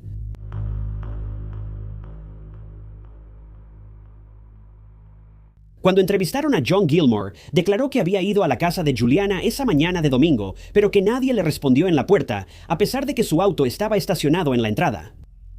Miró a través de la reja de seguridad, pero solo pudo ver la vela encendida, aunque nunca olió gas. Cuando le preguntaron sobre los incidentes violentos de los que le habían hablado, admitió que él y Juliana en ocasiones habían tenido peleas, una de las cuales ocurrió esa noche de sábado, cuando empezaron a discutir sobre sus planes para la noche. La llamó para decirle que planeaba pasar un tiempo con algunos de sus amigos esa noche, y esto debió haberle molestado, ya que ella terminó la llamada abruptamente. Afirmó que entonces ella decidió pasar la noche con una de sus amigas, y él terminó yendo a una fiesta en una casa a unas millas de su departamento. Aunque todavía había algo de tensión entre ellos, siguieron enviándose mensajes de texto durante toda la velada, pero luego, alrededor de las 10:00 p.m., ella dejó de responder a sus mensajes. Cuando aún no había recibido ninguna respuesta a la mañana siguiente, intentó llamarla y le envió varios mensajes de texto, pero de nuevo, no obtuvo respuesta. Fue entonces cuando fue a su edificio, pero no tuvo más opción que irse cuando no pudo encontrarla ahí. Aunque ciertamente fue el primer sospechoso, su nombre pronto fue descartado gracias a las grabaciones de las cámaras de seguridad de la noche del ataque.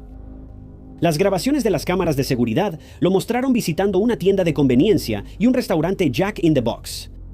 Varias personas de la fiesta en la casa pudieron confirmar que él estaba ahí cuando ocurrió el ataque, ya que lo vieron entre las 9:45 y las 10:15 p.m. Su inocencia fue completamente confirmada cuando se reveló que gran parte del ADN encontrado en el departamento pertenecía a una mujer, no a un hombre. Y ahora la policía tenía muchas preguntas sin respuesta. Luego comenzaron la tarea de hablar con todas las mujeres en la vida de Juliana. Había sospechas de que alguien que la conocía podría haberse puesto celoso de su apariencia o de su estilo de vida, o que había algún tipo de triángulo amoroso involucrado. Los investigadores recolectaron muestras de ADN de todas las personas con las que hablaron, pero esto no llevó a nada, ya que no se encontró ninguna coincidencia con las muestras que se habían recogido de su departamento. Fue entonces cuando descubrieron que había otro hombre en la historia, un doctor llamado Munir. Tras una investigación y un interrogatorio más a fondo, los investigadores supieron que Juliana y Munir se conocieron mientras ella trabajaba en un restaurante en 2007. Debió de haberle causado una gran impresión, ya que él le ofreció un trabajo como asistente médica y ella aceptó de inmediato. Trabajar como anfitriona o mesera en un restaurante obviamente no paga muy bien, al menos no considerando todas las cosas desagradables que tienes que soportar de los clientes, y seguramente ella aprovechó la oportunidad de ganar un poco más de dinero. Pero su relación no se mantendría meramente profesional por mucho tiempo. Antes de que pasara mucho tiempo, ella aceptó mudarse con Munir, y durante ese tiempo, Munir le daba regalos y le permitía vivir en su lujosa casa ubicada en Beverly Hills. Aunque esta idea debió de ser halagadora por un tiempo, no pasó mucho antes de que Juliana comenzara a preocuparse por el comportamiento de Munir, ya que empezó a sentir que él estaba obsesionado con ella. Le dijo que quería comprarle un auto caro cuando cumpliera 21 años y en un momento incluso le sugirió que se casaran. No cabía duda de que no le faltaría nada, ya que él era un hombre muy rico, pero era conocido por derrochar dinero en joyas, autos y mujeres, lo cual a ella le resultaba abrumador y algo preocupante. No está claro si Munir simplemente malinterpretó el mensaje de Juliana o si estaba exagerando las cosas, casi como si fuera una especie de fantasía delirante. Pero fuera cual fuera el caso, el comportamiento de Munir solo se volvió cada vez más extraño a partir de aquí, y a Juliana no le tomó mucho tiempo darse cuenta de que necesitaba una salida.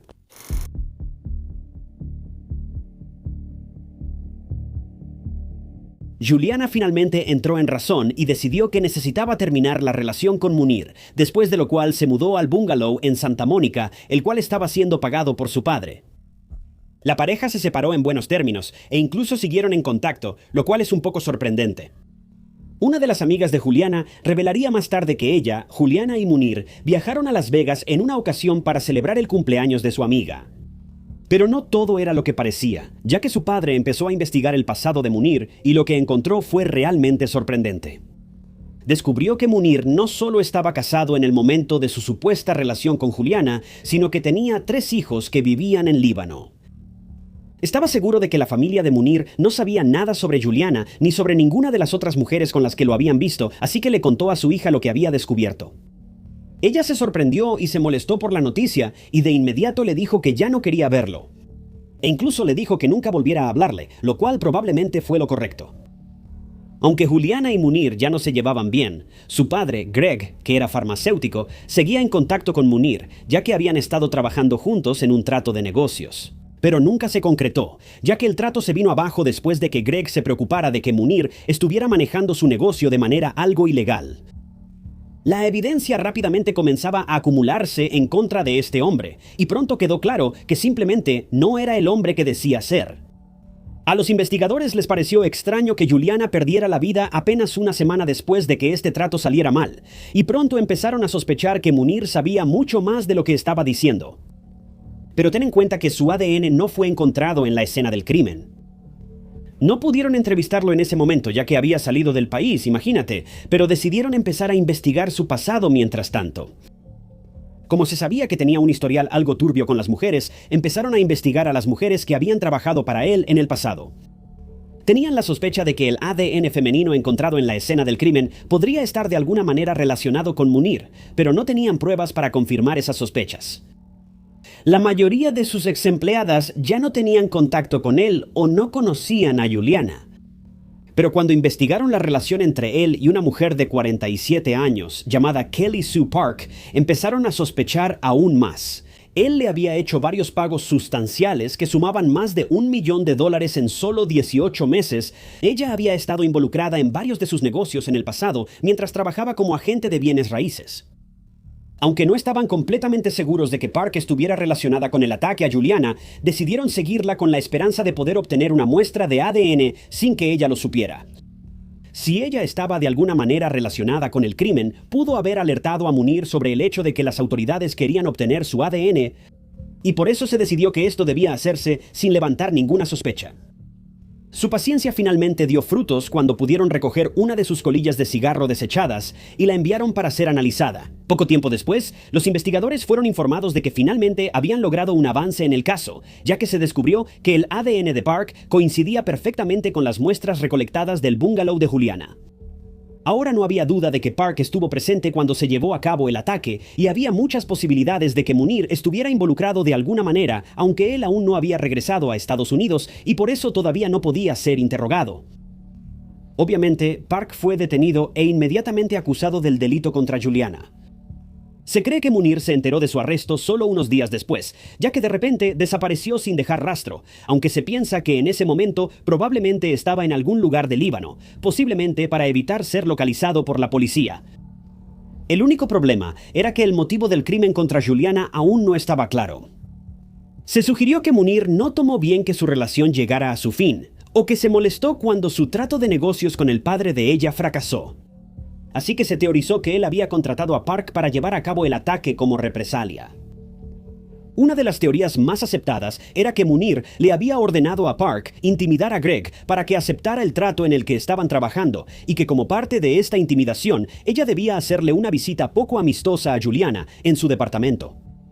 Pero cuando Juliana empezó a defenderse, Park se sorprendió y terminó quitándole la vida mientras ambas mujeres luchaban por sobrevivir, aunque esto seguía siendo solo una teoría. Este sería un punto que se mencionó más adelante en la corte, ya que se argumentó que Munir accedió a pagarle a Park una suma de 6 cifras para que llevara a cabo su plan. Cuando la noticia del arresto de Park llegó a los medios, el LA Times publicó detalles revelando que se sabía que ella había intimidado a personas en el pasado cada vez que se oponían a los planes de negocios de Munir. Así que tenía sentido que ella también pudiera haber estado involucrada esta vez. En una ocasión, ella intimidó a un gerente de banco que también había cancelado un trato. Y en otra ocasión, le dijeron que intimidara a uno de sus clientes que no había cumplido con sus pagos como prometió. Pero a pesar de la gran cantidad de pruebas encontradas en el bungalow de Juliana y del ADN que la ubicaba en la escena, Park decidió declararse no culpable de los cargos de homicidio en segundo grado. Sus abogados defensores revelaron que estarían dispuestos a decirle al tribunal que las dos mujeres nunca se conocieron y que la única conexión entre ellas era Munir, quien aún estaba fuera del país. La fiscalía, por otro lado, tenía la intención de revelar que Park había sido contratada por Munir como matona y que su intento de intimidación finalmente terminó costándole la vida a Juliana. Pero esto no tuvo el efecto deseado. El juez, en este caso, dictaminó que esta teoría no podía ser utilizada durante el juicio, ya que no había pruebas sólidas que la respaldaran, y en su lugar, el Estado tendría que basarse en las pruebas encontradas en la escena, incluyendo el ADN que coincidía con Park. También mencionarían el hecho de que Park medía casi 1,80 m y que era una mujer intimidante y segura de sí misma, que fácilmente podría cumplir el papel de matona o intimidadora si Munir se lo ordenaba. Esta mujer realmente daba miedo estar cerca de ella y aparentemente tenía una personalidad y una energía que simplemente era difícil de ignorar. Las pruebas contra Park se habían acumulado y parecía casi seguro que la declararían culpable de haber acabado con la vida de Juliana. Se había encontrado su ADN en varios lugares del departamento, incluyendo la ropa de Juliana dentro de las cerraduras de la puerta principal, en el teléfono y, lo más incriminatorio de todo, en su garganta. En un plato que había sido dejado en el fregadero de la cocina, los investigadores de la escena del crimen encontraron una gota de sangre junto con una huella dactilar que pertenecía a Park. Esto, según la fiscalía, era una prueba innegable de que Park estuvo dentro del departamento esa noche. Y como las dos mujeres no se conocían, ella no tendría ninguna razón para estar ahí, salvo para llevar a cabo un ataque por orden de Munir. Además, creían que era indiscutible que a ella le habían quitado la vida, ya que se encontró su ADN en su garganta, lo que indicaba que Park fue quien le quitó la vida por estrangulamiento manual. Pero culpar a esta mujer por un crimen así era mucho más fácil decirlo que hacerlo.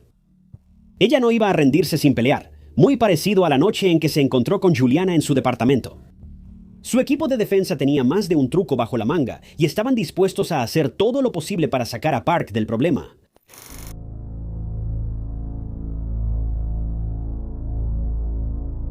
El equipo de defensa de Kelly Park tenía una teoría diferente que, según ellos, ponía en duda la sugerencia de que ella estuviera en el departamento con Juliana la noche del crimen. Como no hubo testigos esa noche, argumentaron que había demasiada incertidumbre sobre lo que había sucedido. Y además, teorizaron que el ADN de Park pudo haber terminado en el edificio a través de la transferencia de ADN. Esto ocurre cuando alguien toca un objeto que pertenece a otra persona, y ese objeto luego se encuentra en la escena de un crimen, lo que resulta en que una persona inocente sea sospechosa de un delito al descubrirse que su ADN está presente. Otro ejemplo de esto es cuando un objeto es tocado por dos personas, lo que resulta en que el ADN de una persona se transfiera a la otra. En otras palabras, Park pudo haber tocado un objeto que también fue tocado por el asesino de Juliana, y luego, sin saberlo, transfirieron su ADN a la escena del crimen. En este caso, hicieron referencia a una toalla que posiblemente fue utilizada por Park cuando estuvo en la casa de Munir en Beverly Hills 5 meses antes. Sugirieron que el asesino cometió el crimen y luego intentó eliminar sus huellas dactilares y ADN usando esa misma toalla, transfiriendo el ADN de Park a la escena en el proceso. Mencionaron que Park habría visitado esta casa en varias ocasiones, ya que se sabía que era socia de negocios de él, y como Juliana había vivido en esa misma casa en algún momento, el ADN de Park podría haberse transferido inadvertidamente al bungalow de Juliana. Al hablar del papel de Munir en el crimen, la defensa argumentó que un negocio fallido con el padre de Juliana no parecía un motivo lo suficientemente fuerte como para acabar con su vida, y tampoco lo era el hecho de que ella hubiera terminado su relación. En cuanto a la gran cantidad de dinero que fue transferida de Munir a la cuenta bancaria de Park, argumentaron que simplemente eran pagos que se le debían, ya que se sabía que ella y Munir habían hecho negocios juntos. La fiscalía reveló ante el tribunal que Munir, en el pasado, se había jactado de emplear a una mujer que era el equivalente femenino de James Bond. Y construyeron su caso en torno a la sugerencia de que le pagaron para trabajar como asesina, y que Munir tenía más que suficiente motivo para ordenar el asesinato de Juliana. El caso se estaba volviendo cada vez más loco, y algunos aspectos del proceso judicial eran simplemente increíbles. El LA Times informó que los registros telefónicos de Park mostraban que ella llamó al lugar de trabajo de Juliana y que estuvo afuera de su bungalow la noche antes de que se llevara a cabo el ataque. Como nunca se habían conocido, solo podía haber una razón para que Park intentara contactarla, averiguar su horario y vigilar su departamento mientras planeaba el ataque. También se alegó que Park y Munir habían colaborado en un fraude al seguro médico y que en ese momento aún estaba siendo investigada por las autoridades. El juicio duraría hasta 2013, un tiempo increíblemente largo. Pero el veredicto al que llegó el jurado a favor de Park sorprendió a todos.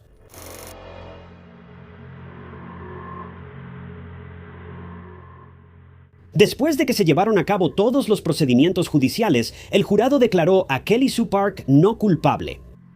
Los amigos y familiares de Juliana que estaban presentes en el juicio se indignaron con el veredicto y expresaron sus sentimientos, gritando que ella sabía que era culpable y que algo había salido terriblemente mal mientras la sacaban de la sala del tribunal. Esto significaba que nadie sería responsabilizado por la pérdida de la vida de Juliana y que el único hombre relacionado con todos los involucrados en el caso ni siquiera sería interrogado, ya que no se le podía localizar.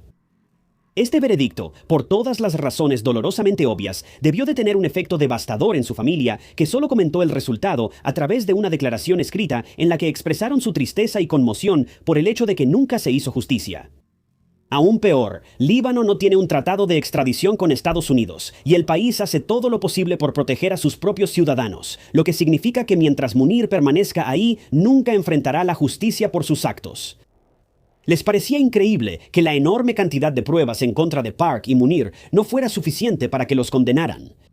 Han hecho todo lo posible por aceptar la decisión, y su madre, Patricia, ahora usa el cuarto de su hija cuando pinta, lo que le ayuda a sentir un pequeño nivel de conexión con su hija, incluso después de todos estos años. Dice que ha recurrido al arte como un mecanismo para sobrellevar la situación, ya que produce su mejor trabajo cuando está emocionalmente afectada.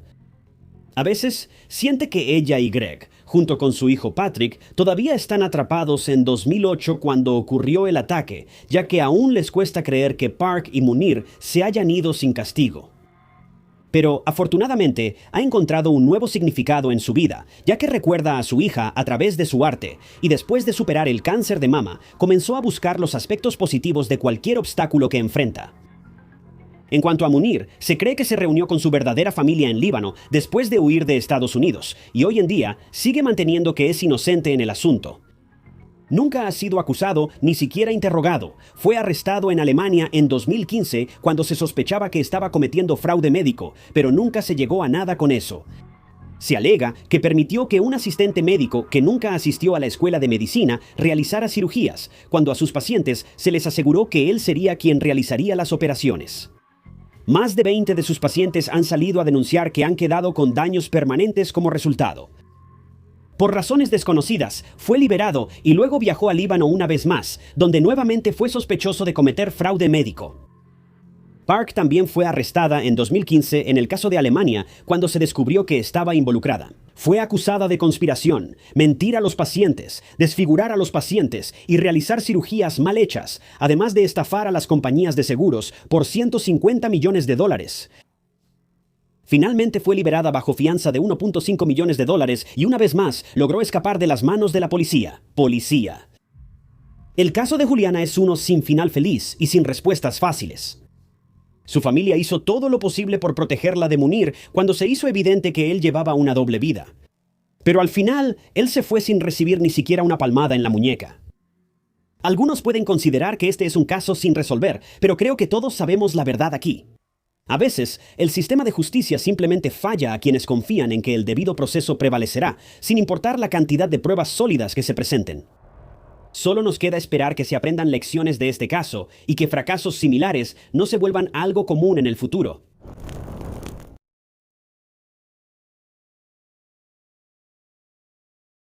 Home Depot no es un nombre desconocido. Con más de 2.300 tiendas en Estados Unidos, Canadá y México, Home Depot es el minorista de mejoras para el hogar más grande del mundo. Venden desde herramientas, materiales de construcción, hasta todo lo que entra en la categoría de renovación, remodelación y mantenimiento. Pero para la familia Bromfield, el nombre Home Depot los hizo revivir la pesadilla que ocurrió el 19 de agosto de 2012, cuando su hija embarazada de 21 años, Alicia Bromfield, fue encontrada sin vida en una habitación de hotel.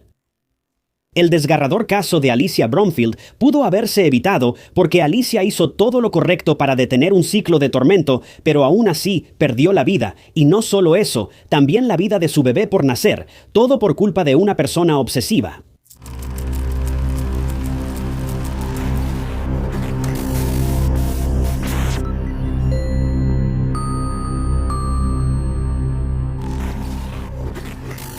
Bienvenidos a Historias de Crímenes Reales. Si eres nuevo aquí, soy tu anfitrión Ty Knotts y publico nuevos documentales de crímenes reales cada semana. Así que si prefieres escuchar historias de crímenes reales contadas por una persona de verdad y no por un robot, dale clic al botón de suscribirte. No cuesta nada y solo te mantiene al tanto de todos mis videos más recientes. Alicia Bromfield nació el 28 de agosto de 1990, hija de Sherry y James, en Joliet, Illinois. Alicia tenía una hermana, Brianna, y 3 hermanos, Luke, Chase y Colton. Alicia era descrita como una niña feliz, enérgica y alegre. Al crecer, era muy cercana a su familia, especialmente a su mamá y a su abuela. Ellas eran las 2 mujeres en su vida que siempre estaban ahí y querían muchísimo a Alicia. Trágicamente, la abuela de Alicia falleció poco después y, como puedes imaginar, Alicia quedó devastada. Su abuela fue una persona fundamental en su vida, y es seguro decir que Alicia sintió la ausencia y el vacío creciente después de la muerte de su abuela. Pero aún así, Alicia mantuvo su personalidad vibrante y única. Era muy activa en la escuela, le encantaba jugar afuera cuando era niña, y simplemente era una alegría estar con ella. Alicia asistió a la Academia Católica de Joliet, de donde se graduó en 2008 y más tarde se inscribió en la Universidad Western Illinois, donde estudiaba justicia penal y psicología forense. Otra razón por la que Alicia era muy cercana a su mamá, Sherry, era porque sus padres se habían divorciado bastante temprano y Alicia pasó la mayor parte de su vida con Sherry. Cuando Sherry conoció a otro hombre y eventualmente se casó con él, Alicia estaba muy feliz por ella. Ella estaba realmente feliz de que su mamá por fin hubiera encontrado a alguien y era el tipo de persona que amaba las familias grandes. Alicia también quería tener una familia propia. Ella sabía en lo más profundo de su corazón que había nacido para ser mamá. Y si había algo que Alicia quería más que nada, era tener una familia grande, feliz y amorosa. Cuando Alicia tenía 16 años, empezó a trabajar para Grand Flower Growers. Ella hacía arreglos florales impresionantes, y luego esos se vendían en el Home Depot cerca de ella. A ella le encantaba estar ahí. Era un trabajo fácil de manejar, ya que era estudiante de tiempo completo, y disfrutaba presumir su creatividad con las flores y poner una sonrisa en la cara de sus clientes. Además, su trabajo como florista le pagaba durante la temporada baja, así que eso era una gran ventaja para Alicia. Siendo un estudiante de preparatoria con un trabajo flexible y bien pagado, estoy seguro de que nadie rechazaría eso. Vaya, cuando salí de la preparatoria, yo era un técnico de reparación de televisores independiente y ganaba como $50 a la semana, así que Alicia definitivamente la tenía resuelta. Pero por muy perfecto e ideal que fuera su trabajo, Alicia enfrentó algunos problemas en el trabajo, pero no por clientes desagradables ni por el estrés de lidiar con grandes pedidos de último minuto. En cambio, la raíz de los problemas era alguien que era su superior. Era Brian Cooper, de 35 años. Alicia, de 16 años, acababa de empezar a trabajar en Grand Flower Growers y llamó la atención de su jefe y supervisor, Brian. Al principio, los dos tenían una amistad laboral muy normal. Platicaban sobre su trabajo, su vida diaria y cosas así, pero pronto las cosas cambiaron para Brian. Él quería algo más de Alicia, quería una relación exclusiva con ella, pero Alicia siempre rechazaba sus avances. Primero que nada, ella solo tenía 16 años, mientras que Brian tenía 35, lo cual es alarmante y totalmente inapropiado en sí mismo. Y aunque ese no fuera el caso, el hombre debió haber entendido el mensaje cuando Alicia rechazó instantáneamente todos sus avances. Ahora, estoy seguro de que esto fue muy difícil para Alicia porque, piénsalo. Técnicamente, este era su jefe, y fue muy incómodo para ella mantener a Brian y sus insinuaciones extrañas a raya mientras intentaba concentrarse en su trabajo. Brian era alguien con quien Alicia veía e interactuaba a diario, así que era una situación difícil para ella. Además, no era fácil para Alicia simplemente renunciar a su trabajo así. Era una estudiante con dificultades que necesitaba el dinero. Y aunque el trabajo pagaba bien, dejarlo todo por un jefe acosador simplemente no le parecía justificado. Aunque Brian estaba siendo muy insistente con Alicia y seguía acosándola, es importante saber que Alicia nunca le correspondió. Ella trató de mantener las cosas profesionales, pero claramente Brian no entendió el mensaje. Ahora, Alicia no era ingenua, no permitió que su jefe la acosara. Ella presentó varias quejas a la empresa sobre que Brian era muy grosero e inapropiado. Según las quejas de Alicia, si alguna vez rechazaba a Brian o si él la veía hablando con otro chico, entonces él recurría a llamarla con nombres muy inapropiados. Brian era simplemente una pésima excusa de persona que no podía aceptar el rechazo de una mujer. Y cada vez, en su lugar, se ponía verbalmente agresivo. Brian, siendo el pésimo jefe que era, también abusaba de su autoridad y le negaba a Alicia los descansos para comer e incluso la hacía trabajar horas extras solo para burlarse de ella y demostrarle que él mandaba. Es tan frustrante ver a Brian abusar de su autoridad como jefe o supervisor solo porque Alicia no quería ser su novia. Pero hablando de novia, Brian también iba por ahí diciendo a los otros empleados que Alicia era su novia y que estaban saliendo cuando claramente no era así. De alguna manera, Brian disfrutaba difundir estos falsos rumores sobre él y Alicia, y cabe recordar que él era un hombre de mediana edad y ella solo era una chica de preparatoria en ese momento. Pero de todos modos, Alicia ya se estaba cansando de todo esto. Estaba tratando de equilibrar sus estudios, vivir su vida y simplemente hacer su trabajo, pero Brian no dejaba de obsesionarse con Alicia. Y aunque no quiero decirlo, esto continuó durante 5 años completos. Alicia trabajó en Grand Flower Growers durante 5 años y asistía a la universidad, y en el momento del caso tenía solo 21 años. Ella no dejó su trabajo, y aunque hizo varias quejas, Brian no enfrentó ninguna consecuencia y seguía siendo el tipo obsesivo y raro que intentaba que Alicia saliera con él.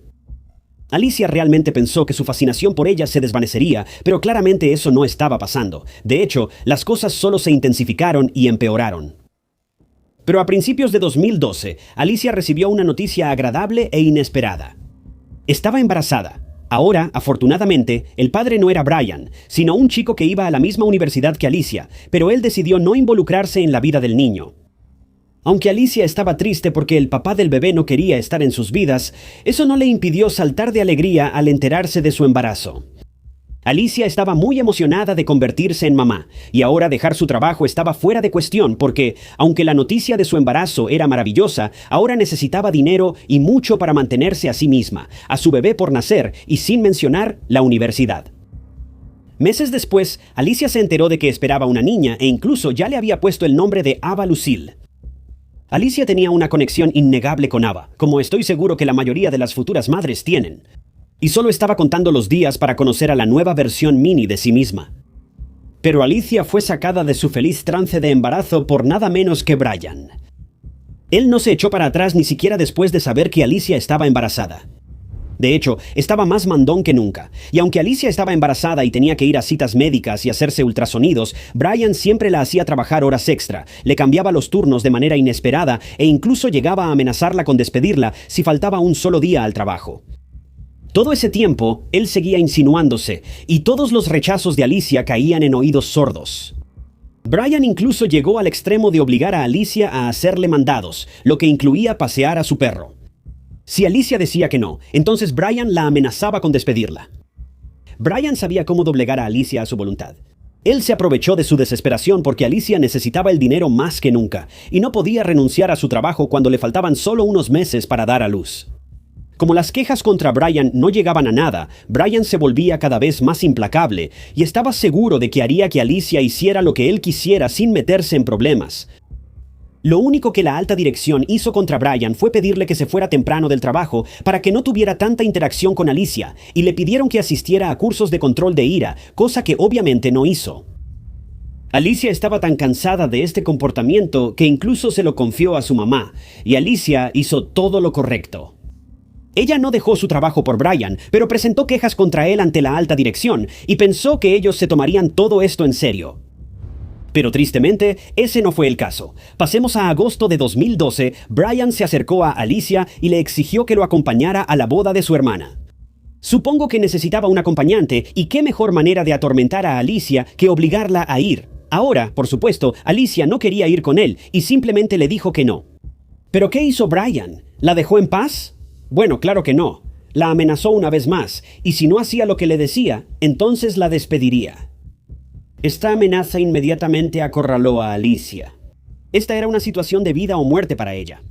O se casaba con su jefe raro y terminaba con esta boda, o perdería su trabajo para siempre y tendría que pasar las últimas semanas de su embarazo luchando por encontrar un nuevo empleo. Cuando Alicia le contó este incidente a su mamá, Sherry, ella de inmediato le aconsejó a su hija que no fuera y que simplemente dejara su trabajo. Pero aquí está el asunto. Brian le dijo que toda la fiesta de la boda se quedaría en el mismo hotel que Brian y Alicia, así que no había razón para preocuparse. Brian se portaría lo mejor posible y no atormentaría a Alicia. Él solo quería llevarla a la boda de su hermana como amiga. Así que esta información fue un alivio tanto para Alicia como para Sherry. Y al final, Alicia aceptó ir con Brian, aunque le dejó muy claro que solo iría con él como amigos, y parte de la razón por la que aceptó en primer lugar fue que no estaría sola con este tipo raro en el hotel. Si se sentía insegura, simplemente se lo diría a alguien de su familia.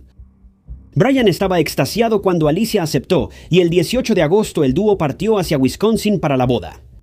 Iban al Sand Bay Beach Resort, y hasta donde Alicia sabía, esperaba que toda la familia Cooper estuviera allí. Pero eso estaba muy lejos de la verdad. Tan pronto como Alicia y Brian llegaron al hotel, ella recibió la primera sorpresa del día al descubrir que se estaban hospedando en un hotel completamente diferente, solos, y que no había nadie allí de la boda. Alicia ni siquiera sabía dónde se estaban hospedando los demás invitados, y esto de inmediato la alarmó y, comprensiblemente, la enfureció. Sherry dijo que recibió un mensaje de texto de Alicia ese mismo día, diciendo que tuvo una pelea con Brian y que iban a regresar a casa de inmediato. Ahora, esto le pareció extraño a Sherry, porque Brian se suponía que debía acompañar a su hermana al altar, así que parecía imposible que se fueran de la boda. Pero algún tiempo después, Sherry recibió un mensaje de texto de Alicia, quien le dijo que ella y Brian ya se habían reconciliado y que se iban a quedar para la boda. Ahora, sé lo que está pensando tu mente de fan del True Crime. Este mensaje no pudo haber sido de Alicia. Quizá era Brian enviando mensajes desde el teléfono de Alicia. Pero en realidad, sí era Alicia. Al final, ella fue a la boda con Brian e incluso se tomaron una foto juntos. Parecían felices, pero lo que nadie sabía era que Brian estaba de nuevo en lo mismo, obligando a Alicia a fingir básicamente que tenía una relación con él. Alicia finalmente se hartó de todo esto. No solo no estaba interesada, sino que también estaba harta. Simplemente no quería estar en una relación con este hombre perturbador, que además era su jefe. Alicia terminó la conversación diciendo que ya había terminado, y una vez que terminara esta boda y regresaran a Illinois, ya no iba a tener ni siquiera una amistad profesional con él nunca más. ¿Y realmente puedes culparla? Brian la estuvo molestando por más de 5 años, y de verdad Alicia ya estaba harta, pero no es como si pudiera simplemente irse. Estaba en Wisconsin. Brian la llevó hasta allá y necesitaba que él la regresara. Y una vez que terminó la boda, bueno, esa era su única forma de regresar a casa. Ahora, esto hizo que Brian se enojara con Alicia. Finalmente entendió que Alicia ya no iba a tolerar su comportamiento y que ya no tendría la oportunidad de perseguirla ni acosarla más. Brian sí la dejó en paz, pero durante toda la noche estuvo de mal humor, sumido en toda esa rabia y enojo sin control, y para empeorar las cosas, también empezó a beber. Finalmente, la boda terminó y Alicia y Brian regresaron al hotel. Ahora estaban hospedados en la misma habitación, pero tenían camas separadas, como si eso fuera suficiente para que Alicia se sintiera más segura. Estoy seguro de que Brian la obligó a compartir la habitación con él, y si fuera por Alicia, daría todo por no pasar ni un momento más a solas con ese tipo. Pero Alicia estaba agotada. Tenía casi 7 meses de embarazo. Había estado de pie todo el día, además de lidiar con las payasadas de Brian, y solo quería dormir un poco. Alicia y Brian también tenían que irse al día siguiente, y ella solo estaba contando los minutos para regresar a Illinois. ¿Pero Brian sentía lo mismo? Bueno, no. Él temía el día siguiente. Sabía que esa sería la última vez que molestaría o controlaría a Alicia, y eso lo hacía enfurecer. Estaba tan enojado con Alicia por rechazarlo, por no corresponder a sus avances y por alejarlo.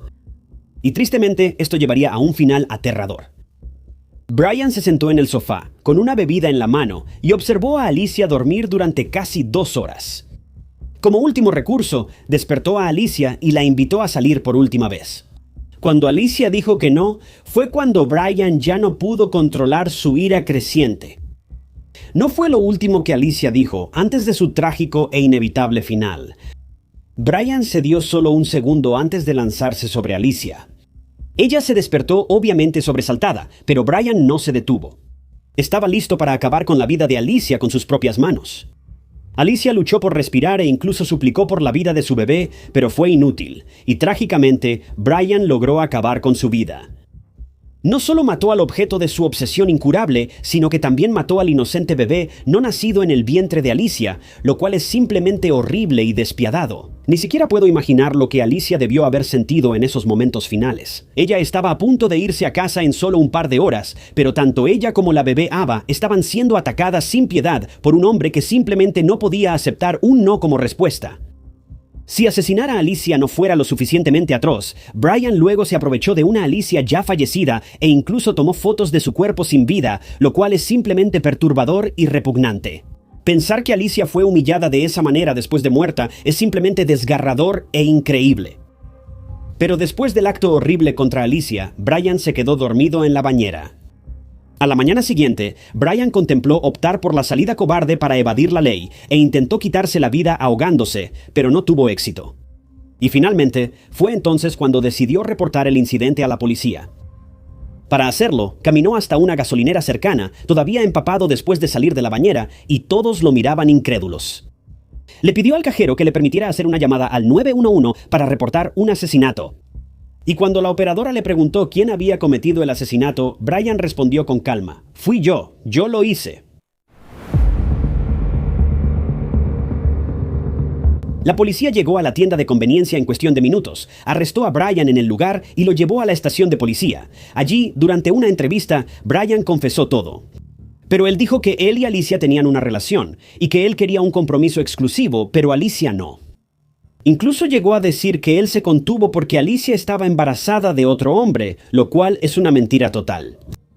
La única verdad en toda la declaración de Brian fue la razón por la que terminó con la vida de Alicia, y en última instancia, la de su bebé no nacido, y eso fue porque Alicia ya no quería tener nada que ver con él. Mientras tanto, un grupo de policías se dirigió al Sand Bay Resort, y en cuanto entraron a la habitación de Brian y Alicia, quedaron horrorizados. Alicia yacía sin vida en la cama. Su cuerpo estaba cubierto con una sábana y tenía una almohada colocada suavemente bajo la cabeza. Brian había hecho esto antes de salir de la habitación. Ahora, la policía tenía que informar a la familia de Alicia sobre la trágica muerte de ella y su bebé. Sherry fue visitada por un oficial de policía y de inmediato supo que algo andaba mal. Sherry recibió la noticia de la muerte de Alicia y que la policía estaba investigando un homicidio, y fue en ese momento cuando Sherry simplemente se derrumbó por completo. Sintió el dolor y la tristeza consumiendo todo su cuerpo, y esas emociones se convirtieron en culpa. Sherry pensó que había fallado como madre al no poder proteger a su hija. Pensó que no hizo lo suficiente para proteger a Alicia de este tipo repugnante convertido en asesino. Sentía una mezcla compleja de emociones que creo que ni siquiera las palabras pueden describir, y fue devastador para todos los que la rodeaban verla así. Tan impotente, tan desesperada y simplemente destrozada por esta terrible pérdida. Mientras Brian estaba tras las rejas, la policía investigó más a fondo su pasado, y lo que encontraron fue escalofriante. Primero que nada, Alicia no fue la única compañera de trabajo que fue acosada en el trabajo. Brian manoseó a otra mujer y ella estaba tan disgustada que presentó una queja contra él y luego simplemente renunció a su trabajo. Además, Brian tenía un historial amoroso muy cuestionable, y en un momento incluso retuvo a una exnovia porque, según él, ella, entre comillas, no escuchaba. La policía también encontró montones y montones de quejas hechas por Alicia contra Brian y se dieron cuenta muy rápido de que la alta dirección no hizo nada para castigar o reprender a Brian. Además, esto es otra cosa muy perturbadora y repugnante que hizo Brian, pero tenía varias cámaras secretas en su casa e incluso en la habitación del hotel. Si recuerdas, Brian obligó a Alicia a pasear a su perro y para eso incluso le dio una llave de su casa. Cada vez que Alicia iba a dejar al perro y usaba el baño al salir, no sabía que Brian la estaba grabando en secreto. Incluso la grabó en el baño del hotel, y esto ya es otro nivel de invasión a la privacidad. Este hombre no tenía ningún concepto de límites ni de privacidad, y solo quería vulnerar a Alicia sin importar nada. Así que la policía no perdió tiempo en llevar a Brian ante el juez. Sorprendentemente, Brian se declaró inocente, aunque confesó el asesinato por teléfono y en video, y su ADN estaba por todas partes, desde el cuerpo de Alicia hasta el resto de la habitación. La defensa de Brian optó por la intoxicación voluntaria. La defensa argumentó que Brian cometió el asesinato bajo una neblina alcohólica y que si alguien tenía la culpa de toda la situación era la botella de alcohol y no los impulsos retorcidos y oscuros de Brian. La familia Bromfield soportó el doloroso juicio, y la fiscalía se esforzó mucho por dejar de lado la artimaña de la intoxicación. Según la fiscalía, Brian estaba lo suficientemente coherente como para recordar todo lo que hizo, contemplar quitarse la vida y luego confesar el asesinato. También dijeron que Brian ya había decidido hacerle daño a Alicia durante la boda, así que la defensa no tenía ningún sentido. Pero al final del juicio, el jurado no pudo llegar a una decisión unánime. Un año después, sin embargo, se llevó a cabo un segundo juicio y se presentaron los mismos argumentos. Esta vez, el jurado llegó a un veredicto y Brian fue declarado culpable de 2 cargos de homicidio intencional en primer grado. Uno por Alicia y otro por su bebé no nacido. El 27 de julio de 2014, 2 años después del fatídico ataque a Alicia, Brian fue sentenciado a 2 cadenas perpetuas. Ahora está encarcelado en la institución correccional Dodge en Wisconsin. Es una prisión de máxima seguridad, que antes era conocida como el Hospital Estatal Central para Criminales Dementes. Es la misma prisión donde estuvieron encarcelados Jeffrey Dahmer, Ed Gein y varios otros asesinos seriales infames. Chris Watts, el hombre que acabó con la vida de su esposa embarazada y sus 2 hijas por otra mujer, también está cumpliendo aquí sus 3 cadenas perpetuas. Así que es seguro decir que Brian no verá la luz del día en mucho tiempo. Las muertes de Alicia y Ava fueron un golpe trágico para la familia Bromfield. Sherry dijo que todo lo que sentía hacia Brian era rabia y que consumía cada uno de sus pensamientos. Pero después del funeral de Alicia y Ava, el 25 de agosto de 2012, Sherry decidió canalizar toda su ira en algo que hiciera que la gente recordara a Alicia de la mejor manera. Así que esto fue lo que hizo y nació el Purple Project. Era el legado de Alicia en todos los sentidos. El púrpura era su color favorito, y el proyecto tenía como objetivo brindar ayuda financiera a madres solteras, algo que Alicia necesitaba, por lo que no podía dejar su trabajo ni a su asqueroso jefe. El proyecto también ofrece programas de apoyo para el duelo a padres que han perdido a un hijo. El Proyecto Púrpura también organiza varios eventos como la Noche de la Esperanza, que fue un evento honorario en el 12º aniversario del fallecimiento de Alicia, y el Retiro de Duelo. Hablando del lugar de trabajo, Sherry también presentó una demanda por muerte injusta contra Home Depot, así como contra Grand Flower Growers, por no tomar en serio las quejas de Alicia y permitir que Brian se saliera con la suya en todo. Y al final, las empresas fueron consideradas responsables por las muertes de Alicia y la pequeña Ava. Solo podemos esperar que la familia de Alicia pueda seguir adelante después de esta pérdida tan repentina y trágica, porque Alicia y Ava tenían mucho por lo que esperar en la vida, pero todo les fue arrebatado en un instante. Es muy fácil decir, renuncia a tu trabajo, pero no siempre es tan fácil hacerlo realmente. El acoso laboral no es poco común y eso es aterrador. Aunque muchos lugares de trabajo fomentan un ambiente laboral saludable, siempre hay monstruos allá afuera que pueden aprovecharse de la desesperación de las personas y abusar de su poder, justo como Brian se aprovechó de la situación de Alicia. Chicos, no permitan que su vida se convierta en un caso real de crimen. Si esta situación les suena de alguna manera similar a su propia vida, tienen que encontrar una forma de salir de ahí. Vales mucho más que esto. Y Alicia también lo valía.